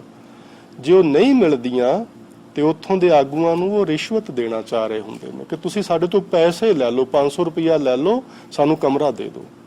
ਸੋ ਦੋਵਾਂ ਧਿਰਾਂ ਰਲ ਕੇ ਉਸ ਥਾਂ ਨੂੰ ਭ੍ਰਿਸ਼ਟ ਕਰ ਰਹੀਆਂ ਨੇ। ਫਿਰ ਲੈਣ ਵਾਲਾ ਤੇ ਲੈ ਹੀ ਲਏਗਾ ਵੀ ਚੱਲ ਮੇਰੇ ਕੋਲ ਕਮਰਾ ਵਿਹਲਾ ਪਿਆ, 500 ਤੂੰ ਦੇਣਾ, ਮੈਂ ਤੈਨੂੰ ਦੇ ਦੇਣਾ, ਹੋਰ ਕਿਸੇ ਨੂੰ ਨਹੀਂ ਦਿਆਂਗਾ। ਸੋ ਇਹ ਕਸੂਰ ਸਾਡਾ ਦੋਹਾਂ ਧਿਰਾਂ ਦਾ ਹੀ ਬਣ ਜਾਂਦਾ ਹੈ। ਸੋ ਅਸੀਂ ਉਹਨਾਂ ਥਾਵਾਂ ਨੂੰ ਭ੍ਰਿਸ਼ਟ ਕਰ ਦਿੱਤਾ, ਪਰ ਉਹ ਥਾਵਾਂ ਨਹੀਂ ਭ੍ਰਿਸ਼ਟ, ਉਹ ਥਾਵਾਂ ਚੰਗੀਆਂ ਨੇ, ਉਹ ਰਤਨ ਵਰਗੀਆਂ ਥਾਵਾਂ ਨੇ, ਭਾਵ ਬਹੁਤ ਪਰਮ ਪਵਿੱਤਰ ਥਾਵਾਂ ਨੇ। ਜਦੋਂ ਥਾਂ ਬਣਦੀ ਏ, ਉਦੋਂ ਉਸ ਜਗ੍ਹਾ ਤੇ ਸੱਚਮੁੱਚ ਕੋਈ ਮਹਾਂਪੁਰਸ਼ ਬੈਠਾ ਹੁੰਦਾ ਹੈ। ਸੱਚਮੁੱਚ ਕਿਸੇ ਰੱਬ ਦੇ ਪਿਆਰੇ ਨੇ ਰੱਬ ਨਾਲ ਜੁੜ ਕੇ ਉੱਥੇ ਕੋਈ ਤਪ ਸਾਧਨਾ ਕੀਤੀ ਹੁੰਦੀ ਏ, ਤਾਂ ਉਹ ਥਾਵਾਂ ਹੋਂਦ ਵਿੱਚ ਆਉਂਦੀਆਂ ਨੇ। ਪਰ ਉਹਨਾਂ ਦੇ ਚਲੇ ਜਾਣ ਤੋਂ ਬਾਅਦ, ਲੰਮੇ ਅਰਸੇ ਤੋਂ ਬਾਅਦ, ਉਹ ਥਾਵਾਂ ਅਸੀਂ ਲੋਕ ਉਹਨਾਂ ਨੂੰ ਭ੍ਰਿਸ਼ਟ ਕਰ ਦਿੰਦੇ ਹਾਂ। ਸੋ ਗੁਰੂ ਸਾਹਿਬ ਇੱਥੇ ਬਚਨ ਕਰਦੇ ਨੇ, ਗਾਵਨ ਤੁਧਨੋ ਰਤਨ ਉਪਾਏ ਤੇਰੇ। ਇਹ ਰਤਨਾਂ ਵਰਗੀਆਂ ਥਾਵਾਂ ਤੇਰੀਆਂ ਪੈਦਾ ਕੀਤੀਆਂ ਹੋਈਆਂ, ਭਾਵੇਂ ਤੂੰ ਹੀ ਤੇ ਬਣਾਈਆਂ ਨੇ। 860 ਤੀਰਥ ਨਾਲੇ, 68 ਤੀਰਥਾਂ ਦੇ ਸਹਿਤ ਨਾਲ ਹੋਰ ਵੀ ਜਿੰਨੀਆਂ ਥਾਵਾਂ ਨੇ ਸੰਸਾਰ ਵਿੱਚ, ਉਹ ਵੀ, ਤੇ 68 ਤੀਰਥਾਂ ਸਹਿਤ ਉਹ ਸਾਰੀਆਂ ਦੀਆਂ ਸਾਰੀਆਂ ਥਾਵਾਂ ਵੀ ਤੈਨੂੰ ਹੀ ਗਾ ਰਹੀਆਂ ਹੈ। ਭਾਵ ਉਹਨਾਂ ਥਾਵਾਂ ਤੇ ਤੇਰੇ ਨਾਮ ਦਾ ਸਿਮਰਨ ਹੋ ਰਿਹਾ ਹੈ। ਗਾਵਨ ਤੁਧ ਨੂੰ ਜੋਧ ਮਹਾਂ ਬਲ ਸੂਰਾ। ਵੱਡੇ ਵੱਡੇ ਯੋਧੇ, ਵੱਡੇ ਵੱਡੇ ਮਹਾਬਲੀ, ਵੱਡੇ ਵੱਡੇ ਸੂਰਮੇ, ਉਹ ਵੀ ਤੈਨੂੰ ਗਾ ਰਹੇ ਨੇ। ਭਾਵ ਜਦੋਂ ਆਪਣੇ ਬਲ ਦਾ ਪ੍ਰਗਟਾਵਾ ਕਰਦੇ ਨੇ ਮੈਦਾਨੇ ਜੰਗ ਦੇ ਅੰਦਰ, ਮਾਨੋ ਤੇਰੇ ਹੀ ਬਲ ਦਾ ਪ੍ਰਗਟਾਵਾ ਕਰ ਰਹੇ ਨੇ, ਉਹ ਤੈਨੂੰ ਹੀ ਗਾ ਰਹੇ ਨੇ। ਭਾਵੇਂ ਉਹ ਕੋਈ ਵਾਹਿਗੁਰੂ ਵਾਹਿਗੁਰੂ ਨਹੀਂ ਉੱਥੇ ਕਹਿ ਰਹੇ, ਪਰ ਜੇ ਉਹ ਆਪਣੇ ਬਲ ਦਾ ਪ੍ਰਗਟਾਵਾ ਕਰਦੇ ਨੇ ਤੇ ਉਹ ਬਲ ਦਿੱਤਾ ਕਿੰਨੇ ਆ? ਉਸ ਵਾਹਿਗੁਰੂ ਨੇ ਦਿੱਤਾ ਹੈ। ਸੋ ਇਸ ਤਰ੍ਹਾਂ ਜਦੋਂ ਮੈਦਾਨੇ ਜੰਗ ਦੇ ਅੰਦਰ ਵੱਡੇ ਵੱਡੇ ਯੋਧੇ ਸੂਰਮੇ ਆਪਸ ਵਿੱਚ ਆਮੋ ਸਾਹਮਣੇ ਟੱਕਰ ਲੈਂਦੇ ਨੇ ਤੇ ਉਹ ਬਹੁਤ ਵੱਡੇ ਇੱਕ ਬਲ ਦਾ ਪ੍ਰਗਟਾਵਾ ਕਰ ਰਹੇ ਨੇ। ਉਹ ਬਲ ਦਾ ਪ੍ਰਗਟਾਵਾ ਹੋਣਾ ਵੀ ਇਸ ਗੱਲ ਦਾ ਸਬੂਤ ਹੈ ਕਿ ਇਹ ਬਲ ਵੀ ਵਾਹਿਗੁਰੂ ਜੀ ਨੇ ਉਹਨਾਂ ਨੂੰ ਦਿੱਤਾ ਹੈ। ਸੋ ਇਸ ਢੰਗ ਨਾਲ ਉਹ ਵੀ ਉਸ ਵਾਹਿਗੁਰੂ ਜੀ ਨੂੰ ਗਾ ਰਹੇ ਨੇ। ਗਾਵਨ ਤੁਧਨੋਂ ਖਾਣੀ ਚਾਰੇ, ਚਾਰ ਖਾਣੀਆਂ ਮੁੱਖ ਰੂਪ ਵਿੱਚ ਮੰਨੀਆਂ ਜਾਂਦੀਆਂ ਨੇ, ਪਰ ਇਹ ਚਾਰ ਹੱਦ ਨਹੀਂ ਹੈ। ਜਪਜੀ ਸਾਹਿਬ ਵਿੱਚ ਗੁਰੂ ਨਾਨਕ ਸਾਹਿਬ ਨੇ ਕੇਤੀਆਂ ਖਾਣੀ ਕੇਤੀਆਂ ਬਾਣੀ ਸ਼ਬਦ ਆਖਿਆ ਹੋਇਆ ਹੈ ਵੀ ਇਹ ਚਾਰ ਨਹੀਂ ਹਨ, ਬੇਅੰਤ ਹਨ। ਪਰ ਇੱਥੇ ਵੀ ਸ਼ਬਦ ਇਹ ਵੀ ਗੁਰੂ ਨਾਨਕ ਦੇਵ ਜੀ ਦਾ ਹੀ ਹੈ। ਇੱਥੇ ਆਪਾਂ ਇਸ ਤਰ੍ਹਾਂ ਨਹੀਂ ਕਹਿ ਸਕਦੇ ਕਿ ਉੱਥੇ ਗੁਰੂ ਨਾਨਕ ਦੇਵ ਜੀ ਕੇਤੀਆਂ ਖਾਣੀ ਕਹਿ ਰਹੇ ਨੇ, ਇੱਥੇ ਗੁਰੂ ਨਾਨਕ ਦੇਵ ਜੀ ਚਾਰ ਖਾਣੀਆਂ ਕਹਿ ਰਹੇ ਨੇ ਤੇ ਆਪਸ ਵਿੱਚ ਵਿਰੋਧੀ ਗੱਲ ਹੈ। ਇਸ ਤਰ੍ਹਾਂ ਨਹੀਂ, ਸਗੋਂ ਗੁਰੂ ਨਾਨਕ ਦੇਵ ਜੀ ਦੇ ਮਤ ਨੂੰ ਸਮਝਣ ਦੀ ਆਪਾਂ ਕੋਸ਼ਿਸ਼ ਕਰੀਏ। ਗੁਰੂ ਨਾਨਕ ਦੇਵ ਜੀ ਦਾ ਮਤ ਇਹ ਖਾਣੀਆਂ ਬੇਅੰਤ ਹਨ, ਪਰ ਇਹ ਚਾਰ ਖਾਣੀਆਂ ਕਿਉਂ ਲਿਖੀਆਂ? ਇਹ ਪ੍ਰਚਲਿਤ ਕਹਾਣੀ ਹੈ। ਹਿੰਦੁਸਤਾਨ ਦੇ ਲੋਕਾਂ ਨੇ ਵੇਦਾਂ ਸ਼ਾਸਤਰਾਂ ਵਿੱਚ ਪ੍ਰਚਲਿਤ ਤੌਰ ਤੇ ਚਾਰ ਮੁੱਖ ਰੂਪ ਵਿੱਚ ਖਾਣੀਆਂ ਮੰਨੀਆਂ ਨੇ। ਇਸ ਲਈ ਇੱਥੇ ਉਹ ਚਾਰ ਖਾਣੀਆਂ ਦਾ ਵਰਣਨ ਕਰਦੇ ਨੇ ਜਿਵੇਂ ਉੱਤੇ 68 ਤੀਰਥਾਂ ਦਾ ਵਰਣਨ ਕਰਦੇ ਨੇ। ਇਹਦਾ ਮਤਲਬ ਇਹ ਕਿ ਜਿੰਨੀਆਂ ਵੀ ਖਾਣੀਆਂ ਹਨ ਜਿਨ੍ਹਾਂ ਦੇ ਰਾਹੀਂ ਜੀਵ ਪੈਦਾ ਹੁੰਦੇ ਹਨ, ਜਿਵੇਂ ਚੌਪਈ ਸਾਹਿਬ ਵਿੱਚ ਆਪਾਂ ਪੜ੍ਹਦੇ ਹਾਂ ਅੰਡਜ ਜੇਰਜ ਉਤਭੁਜ ਸੇਤਜ, ਇਹ ਚਾਰ ਖਾਣੀਆਂ ਨੇ। ਅੰਡਿਆਂ ਤੋਂ ਪੈਦਾ ਹੋਣ ਵਾਲੇ ਜੀਵ, ਜੇਰਜ ਭਾਵ ਜੇਰ ਤੋਂ ਜਿਵੇਂ ਅਸੀਂ ਮਨੁੱਖ ਪੈਦਾ ਹੁੰਦੇ ਆ ਜਾਂ ਪਸ਼ੂਆਂ ਦੇ ਬੱਚੇ ਪੈਦਾ ਹੁੰਦੇ ਨੇ, ਉਹ ਜੀਵ ਅੰਡਜ ਜੇਰਜ ਸੇਤਜ ਪਸੀਨੇ ਆਦਿ ਤੋਂ, ਉਤਭੁਜ ਧਰਤੀ ਵਿੱਚੋਂ ਪੈਦਾ ਹੋਣ ਵਾਲੇ ਜੀਵ। ਸੋ ਇਹ ਚਾਰ ਤਰ੍ਹਾਂ ਨਾਲ ਮੁੱਖ ਰੂਪ ਵਿੱਚ ਪੈਦਾ ਹੁੰਦੇ ਨੇ ਜੀਵ। ਪਰ ਗੁਰੂ ਨਾਨਕ ਦੇਵ ਜੀ ਦਾ ਮਤ ਹੈ ਕਿ ਇਹ ਚਾਰ ਹੀ ਨਹੀਂ, ਬੇਅੰਤ ਖਾਣੀਆਂ ਹਨ, ਬੇਅੰਤ ਤਰੀਕਿਆਂ ਨਾਲ ਜੀਵ।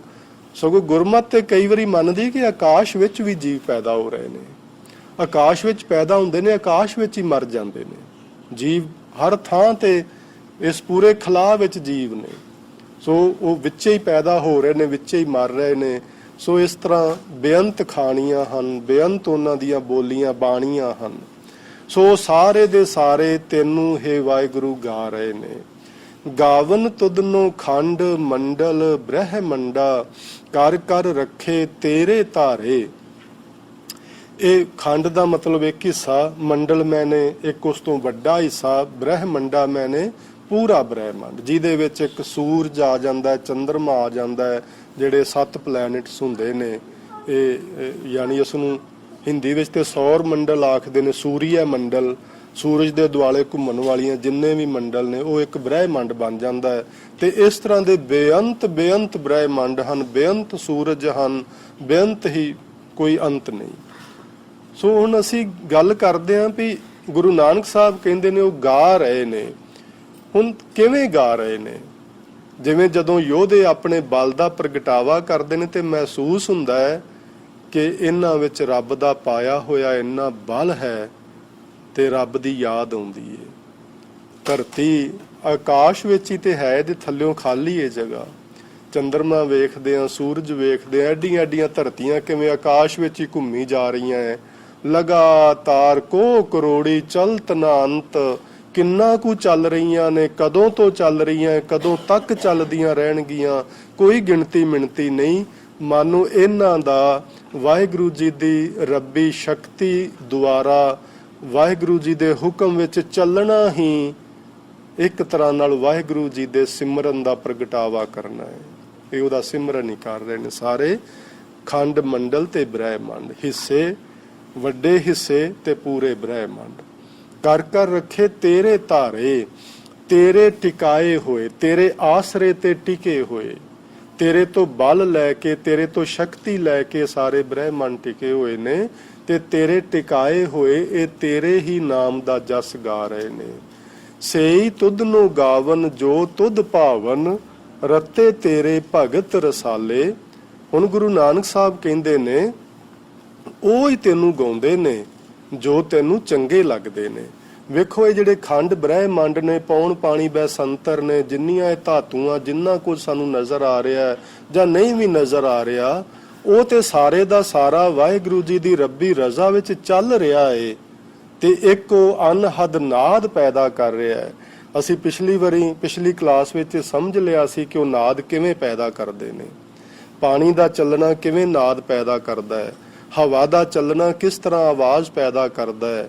ਸੋ ਇਹ ਸੂਖਸ਼ਮ ਤੇ ਅਸਥੂਲ ਨਾਦ ਇਸ ਪੂਰੇ ਬ੍ਰਹਿਮੰਡ ਵਿੱਚ ਹੋ ਰਹੇ ਨੇ। ਸੋ ਇੱਕ ਤਾਂ ਉਹ ਗਾ ਰਹੇ ਨੇ ਤੇ ਦੂਸਰੇ ਪਾਸੇ ਮਨੁੱਖ ਲੋਕ, ਜਿਵੇਂ ਅਸੀਂ ਲੋਕ ਹਾਂ ਜਿਨ੍ਹਾਂ ਵਿੱਚ ਵਾਹਿਗੁਰੂ ਜੀ ਨੇ ਸੁਰਤ ਮਤ ਮਨ ਤੇ ਬੁੱਧ ਪਾਇਆ ਹੋਇਆ ਹੈ, ਅਸੀਂ ਵੀ ਸਾਰੇ ਗਾ ਤੇ ਉਸੇ ਨੂੰ ਹੀ ਰਹੇ ਹਾਂ। ਪਰ ਗੁਰੂ ਸਾਹਿਬ ਕਹਿੰਦੇ ਨੇ ਉਹ ਹੀ ਤੈਨੂੰ ਗਾਉਂਦੇ ਨੇ ਜੋ ਤੈਨੂੰ ਚੰਗੇ ਲੱਗਦੇ ਨੇ, ਜੋ ਤੈਨੂੰ ਭਾ ਜਾਂਦੇ ਨੇ। ਰਤੇ ਤੇਰੇ ਭਗਤ ਰਸਾਲੇ। ਰਸ ਆਲਿਆ, ਇਹ ਦੋ ਸ਼ਬਦਾਂ ਤੋਂ ਇੱਕ ਸ਼ਬਦ ਬਣਿਆ ਹੋਇਆ। ਰਸਾਂ ਦੇ ਘਰ ਭਾਵ ਰਸੀਏ।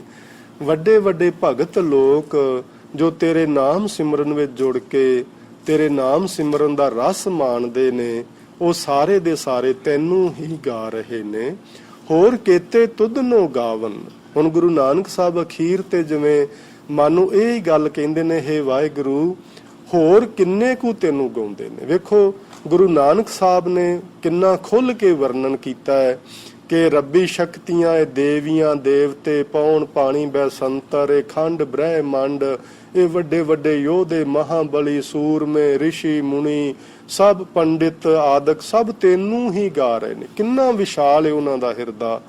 ਤੇ ਹੁਣ ਕਹਿੰਦੇ ਨੇ, ਇਹ ਤਾਂ ਮੈਂ ਬਹੁਤ ਥੋੜੇ ਜਿਹੇ ਗਿਣ ਸਕਿਆ, ਕਿੰਨੇ ਕੁ ਤੈਨੂੰ ਗਾਉਂਦੇ ਨੇ। ਹੋਰ ਕੇਤੇ ਤੁਧ ਨੂੰ ਗਾਵਨ ਸੇ ਮੈਂ ਚਿਤ ਨਾ ਆਵਨ।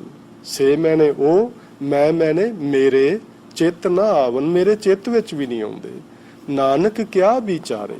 ਨਾਨਕ ਕੀ ਵਿਚਾਰ ਆਖੇ, ਕੀ ਅੱਗੇ ਇਸ ਤੋਂ ਵੱਧ ਹੋਰ ਮੈਂ ਕੀ ਆਖਾਂ ਕਿ ਤੈਨੂੰ ਹਰ ਚੀਜ਼ ਹੀ ਗਾ ਰਹੀ ਹੈ। ਸੋ ਇੱਥੇ ਨਾਨਕ ਸ਼ਬਦ ਦੇ, ਸਤਿਗੁਰੂ ਜੀ ਦੇ ਨਾਮ ਦੇ ਕੱਕੇ ਨੂੰ ਔਂਕੜ ਲੱਗਿਆ ਹੋਇਆ ਹੈ। ਸੋ ਆਪਾਂ ਇਹ ਵਿਆਕਰਨ ਦਾ ਛੋਟਾ ਜਿਹਾ ਨੁਕਤਾ ਪਿੱਛੇ ਸਮਝਿਆ ਸੀ ਕਿ ਜਦੋਂ ਇਸ ਤਰ੍ਹਾਂ ਇਹਦਾ ਰੂਪ ਹੁੰਦਾ ਹੈ ਤਾਂ ਇੱਥੇ ਆਪਾਂ ਵਿਸ਼ਰਾਮ ਨਹੀਂ ਲਗਾਉਂਦੇ, ਹੈਨਾ। ਸੋ ਇੱਥੇ ਵਿਸ਼ਰਾਮ ਨਹੀਂ ਲਗਾਉਣਾ, ਇਹਦਾ ਮਤਲਬ ਹੈ ਨਾਨਕ ਕਿਆ ਵਿਚਾਰੇ ਨੂੰ ਇਕੱਠਾ ਪਾਠ ਕਰਨਾ ਹੈ, ਭਾਵ ਨਾਨਕ ਕੀ ਵਿਚਾਰ ਕਰੇ। ਗੁਰੂ ਨਾਨਕ ਸਾਹਿਬ ਕਹਿ ਰਹੇ ਨੇ ਮੈਂ ਕੀ ਵਿਚਾਰ ਕਰਾਂ, ਹੋਰ ਕਿੰਨੇ ਕੁ ਤੈਨੂੰ ਗਾ ਰਹੇ ਨੇ, ਉਹ ਮੇਰੇ ਚਿੱਤ ਵਿੱਚ ਵੀ ਨਹੀਂ ਆਉਂਦੇ। ਸੋ ਆਪਾਂ ਆ ਅਖੀਰਲਾ ਬੰਦ ਹੈਗਾ, ਆਪਾਂ ਇਹ ਕਰ ਲਈਏ ਤਾਂ ਕਿ ਅਗਲੀ ਕਲਾਸ ਵਿੱਚ ਆਪਾਂ ਅਗਲਾ ਨਵਾਂ ਸ਼ਬਦ ਜੋ ਪਹਿਲੇ ਗੁਰੂ ਜੀ ਦਾ ਹੀ ਉਹ ਸ਼ੁਰੂ ਕਰਾਂਗੇ, ਆਰੰਭ ਕਰਾਂਗੇ। ਹੁਣ ਗੁਰੂ ਸਾਹਿਬ ਕਹਿੰਦੇ ਨੇ ਸੋਈ ਸੋਈ ਸਦਾ ਸੱਚ ਸਾਹਿਬ ਸਾਚਾ ਸਾਚੀ ਨਾਹੀ। ਇਹਦਾ ਜਦੋਂ ਆਪਾਂ ਪਾਠ ਆਮ ਮੈਂ ਪਾਠੀਆਂ ਨੂੰ ਵੀ ਸੁਣਿਆ ਤੇ ਆਮ ਸੰਗਤ ਦਾ ਤੇ ਕਹਿਣਾ ਹੀ ਕੀ ਹੈ, ਸਾਰੇ ਹੀ ਇਸ ਤਰ੍ਹਾਂ ਪੜ੍ਹਦੇ ਨੇ, ਸੋਈ ਸੋਈ ਸਦਾ ਸੱਚ, ਸੋਈ ਸੋਈ ਸਦਾ ਸੱਚ ਸਾਹਿਬ ਸਾਚਾ ਸਾਚੀ ਨਾਹੀ, ਇਸ ਤਰ੍ਹਾਂ ਪੜ੍ਹਦੇ ਨੇ। ਸੋਈ ਸੋਈ ਸਦਾ ਸੱਚ ਸਾਹਿਬ ਸਾਚਾ ਸਾਚੀ ਨਾਹੀ, ਇਸ ਤਰ੍ਹਾਂ ਨਹੀਂ ਇਹਦਾ ਪਾਠ ਕਰਨਾ, ਸਗੋਂ ਇਹਦਾ ਪਾਠ ਕਰਨਾ ਸੋਈ ਸੋਈ ਸਦਾ ਸੱਚ ਸਾਹਿਬ ਸਾਚਾ ਸਾਚੀ ਨਾਹੀ। ਇਸ ਤਰ੍ਹਾਂ ਪਾਠ ਕਰੋ ਤੇ ਵੇਖੋ ਅਰਥ ਆਪਣੇ ਆਪ ਹੀ ਹੋ ਜਾਂਦੇ ਨੇ। ਸੋ ਸੋਈ ਮੈਨੇ ਉਹ ਅਕਾਲ ਪੁਰਖ ਵਾਹਿਗੁਰੂ ਸਦਾ ਸੱਚ ਸਦਾ ਥਿਰ ਰਹਿਣ ਵਾਲਾ ਹੈ। ਸਾਹਿਬ ਮੈਨੇ ਮਾਲਕ, ਉਹ ਸੱਚਾ ਹੈ ਮਾਲਕ, ਸਾਚੀ ਨਾਈ, ਉਸ ਦੀ ਵਡਿਆਈ ਵੀ ਸੱਚੀ ਹੈ, ਉਸ ਦਾ ਨਾਮਣਾ ਵੀ ਸੱਚਾ ਹੈ। ਨਾਮ ਅਤੇ ਨਾਮਣਾ ਇਹ ਦੋ ਵੱਖ-ਵੱਖ ਚੀਜ਼ਾਂ ਨੇ, ਪਰ ਵਾਹਿਗੁਰੂ ਜੀ ਦਾ ਨਾਮ ਤੇ ਨਾਮਣਾ ਮਾਨੋ ਇੱਕੋ ਹੀ ਚੀਜ਼ ਹੈ, ਦੋ ਵੱਖਰੀਆਂ ਨਹੀਂ ਹਨ। ਉਸ ਦਾ ਨਾਮ ਸਾਡੀ ਰਸਨਾ ਤੇ ਆਵੇ ਤੇ ਮਾਨੋ ਅਸੀਂ ਉਹਦੀ ਵਡਿਆਈ ਹੀ ਗਾ ਰਹੇ ਹਾਂ, ਉਹਦੇ ਅਸੀਂ ਨਾਮ ਦਾ ਸਿਮਰਨ ਹੀ ਕਰ ਰਹੇ ਹਾਂ। ਸੋ ਨਾਈ ਦੇ ਅਰਥ ਵਡਿਆਈ ਵੀ ਕੀਤਾ ਜਾਂਦਾ ਹੈ ਤੇ ਨਾਮ ਵੀ ਕੀਤਾ ਜਾਂਦਾ ਹੈ। ਸਾਚੀ ਨਾਈ, ਉਹਦੀ ਵਡਿਆਈ ਸੱਚੀ ਹੈ, ਜਿਹਦਾ ਅਰਥ ਨਾਮ ਹੁੰਦਾ ਫਿਰ ਸਾਚਾ ਨਾਏ ਹੋ ਜਾਂਦਾ ਹੈ, ਸੋ ਸਾਚ ਨਾਏ ਹੋ ਜਾਂਦਾ ਹੈ। ਸੋ ਇੱਥੇ ਉਹ ਅਕਾਲ ਪੁਰਖ ਵਾਹਿਗੁਰੂ ਸਦੀਵੀ ਹੋਂਦ ਵਾਲਾ ਏ, ਉਹ ਸਾਡਾ ਸਭਨਾਂ ਦਾ ਸੱਚਾ ਮਾਲਕ ਹੈ, ਉਸ ਦੀ ਵਡਿਆਈ, ਉਸ ਦਾ ਨਾਮਣਾ ਵੀ ਭਾਈ ਸੱਚਾ ਹੈ। ਹੈ ਵੀ ਹੋਸੀ ਜਾਏ ਨਾ ਜਾਸੀ। ਉਹ ਹੁਣ ਵੀ ਹੈ ਵੀ ਹੁਣ ਵੀ ਹੈ, ਹੋਸੀ ਆਉਣ ਵਾਲੇ ਸਮੇਂ 'ਚ ਵੀ ਹੋਵੇਗਾ। ਜਾਏ ਜਨਮ ਨਹੀਂ ਲੈਂਦਾ, ਨਾ ਜਾਸੀ ਨਾ ਚਲਾ ਜਾਏਗਾ, ਭਾਵ ਨਾ ਮਰੇਗਾ।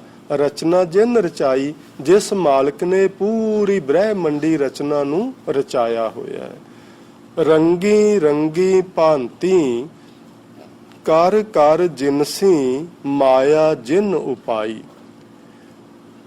ਅਨੇਕ ਰੰਗਾਂ ਦੀ, ਅਨੇਕ ਭਾਂਤਾਂ ਦੀ, ਅਨੇਕ ਜਿਨਸਾਂ ਦੀ ਮਾਇਆ ਪੈਦਾ ਕਰਕੇ ਉਸ ਮਾਲਕ ਨੇ ਇਸ ਬ੍ਰਹਿਮੰਡੀ ਰਚਨਾ ਨੂੰ ਰਚਿਆ ਹੋਇਆ ਹੈ। ਭਾਵ ਇੱਕ ਹੀ ਕਿਸਮ ਦੀ ਨਹੀਂ। ਤੁਸੀਂ ਮਨੁੱਖ ਹੀ ਲੈ ਲਓ, ਇਹ ਵੀ ਇੱਕ ਕਿਸਮ ਦੇ ਨਹੀਂ। ਕੋਈ ਇੱਕ ਤੱਤੇ, ਇੱਕ ਬੋਲਣ ਮਿੱਠੇ, ਕਿਸੇ ਦਾ ਸੁਭਾਅ ਕਿੰਨਾ ਗਰਮ ਹੈ, ਕਿਸੇ ਦਾ ਸੁਭਾਅ ਕਿੰਨਾ ਠੰਡਾ ਹੈ, ਕਿਸੇ ਦਾ ਸੁਭਾਅ ਇੰਨਾ ਗਰਮ ਹੈ ਕਿ ਉਹ ਗੁਰੂ ਅਰਜਨ ਦੇਵ ਜੀ ਨੂੰ ਤੱਤੀ ਤਵੀ ਤੇ ਬਿਠਾ ਦੇਣਾ ਚਾਹੁੰਦਾ ਹੈ। ਗੁਰੂ ਅਰਜਨ ਦੇਵ ਜੀ ਦਾ ਇੰਨਾ ਠੰਡਾ ਸੁਭਾਅ ਹੈ ਕਿ ਉਹ ਤੱਤੀ ਤਵੀ ਤੇ ਬੈਠੇ ਵੀ ਰੱਬ ਦੇ ਨਾਮ 'ਚ ਜੁੜੇ ਨੇ, ਉਹਨੂੰ ਕੁਝ ਮੰਦਾ ਨਹੀਂ ਬੋਲ ਰਹੇ। ਸੋ ਕਿੰਨੀਆਂ ਰੰਗਾਂ, ਕਿੰਨੀਆਂ ਕਿਸਮਾਂ, ਕਿੰਨੀਆਂ ਭਾਂਤਾਂ ਦੇ ਜੀਵ ਮਾਲਕ ਨੇ ਪੈਦਾ ਕੀਤੇ ਨੇ। ਇਹ ਸਾਰੀ ਪਈ ਉਸ ਦੀ ਮਾਇਆ ਹੈ। ਇਹ ਮਾਇਆ ਉਸ ਵਾਹਿਗੁਰੂ ਨੇ ਆਪ ਹੀ ਪੈਦਾ ਕੀਤੀ ਹੈ। ਕਰ ਕਰ ਦੇਖੈ ਕੀਤਾ ਆਪਣਾ, ਉਹ ਆਪਣੇ ਇਸ ਕੀਤੇ ਨੂੰ ਕਰ ਕਰਕੇ ਵੇਖ ਰਿਹਾ ਹੈ। ਦੇਖੈ ਤੋਂ ਭਾਵ ਜਦੋਂ ਇਸ ਤਰ੍ਹਾਂ ਦੇ ਅਰਥਾਂ ਵਿੱਚ ਆਉਂਦਾ ਹੈ ਤੇ ਇਹਦਾ ਮਤਲਬ ਹੁੰਦਾ ਹੈ ਉਹ ਸੰਭਾਲ ਕਰ ਰਿਹਾ ਸਾਰਿਆਂ ਦੀ। ਕਰ ਕਰ ਦੇਖੈ, ਪੈਦਾ ਕਰ ਕਰਕੇ ਸਾਰਿਆਂ ਦੀ ਸੰਭਾਲ ਕਰ ਰਿਹਾ। ਕੀਤਾ ਆਪਣਾ, ਆਪਣੇ ਕੀਤੇ ਹੋਏ ਦੀ, ਭਾਵ ਜਿੰਨਾ ਬ੍ਰਹਿਮੰਡ ਮਾਲਕ ਨੇ ਰਚਿਆ ਉਹਦੇ ਵਿੱਚ ਸਾਰੇ ਚੰਦ ਸਿਤਾਰੇ ਵੀ ਆਉਣਗੇ, ਉਹਦੇ 'ਚ ਦਿਸਦੀਆਂ ਅਣਦਿਸਦੀਆਂ ਸਾਰੀਆਂ ਚੀਜ਼ਾਂ ਆਉਣਗੀਆਂ।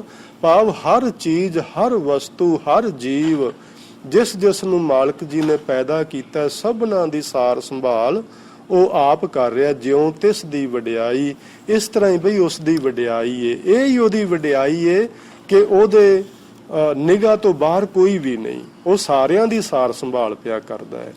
ਜੋ ਤਿਸ ਭਾਵੈ ਸੋਈ ਕਰਸੀ। ਹੇ ਵਾਹਿਗੁਰੂ, ਜੋ ਸਾਨੂੰ ਜਿਵੇਂ ਸਮਝਾ ਰਹੇ ਨੇ, ਜੋ ਤਿਸ ਭਾਵੈ ਸੋਈ ਕਰਸੀ, ਜੋ ਉਸ ਵਾਹਿਗੁਰੂ ਜੀ ਨੂੰ ਚੰਗਾ ਲੱਗੇਗਾ ਉਹ ਹੀ ਕਰੇਗਾ। ਫਿਰ ਹੁਕਮ ਨਾ ਕਰਨਾ ਜਾਈ, ਹੁਕਮ ਨਹੀਂ ਕੀਤਾ ਜਾ ਸਕਦਾ ਕਿ ਵਾਹਿਗੁਰੂ ਤੂੰ ਇਸ ਤਰ੍ਹਾਂ ਨਹੀਂ ਤੇ ਇਸ ਤਰ੍ਹਾਂ ਕਰ। ਇਹ ਗੱਲ ਨਹੀਂ ਆਖੀ ਜਾ ਸਕਦੀ। ਇਹ ਮਾਲਕ ਦੀ ਆਪਣੀ ਮਰਜ਼ੀ ਹੈ।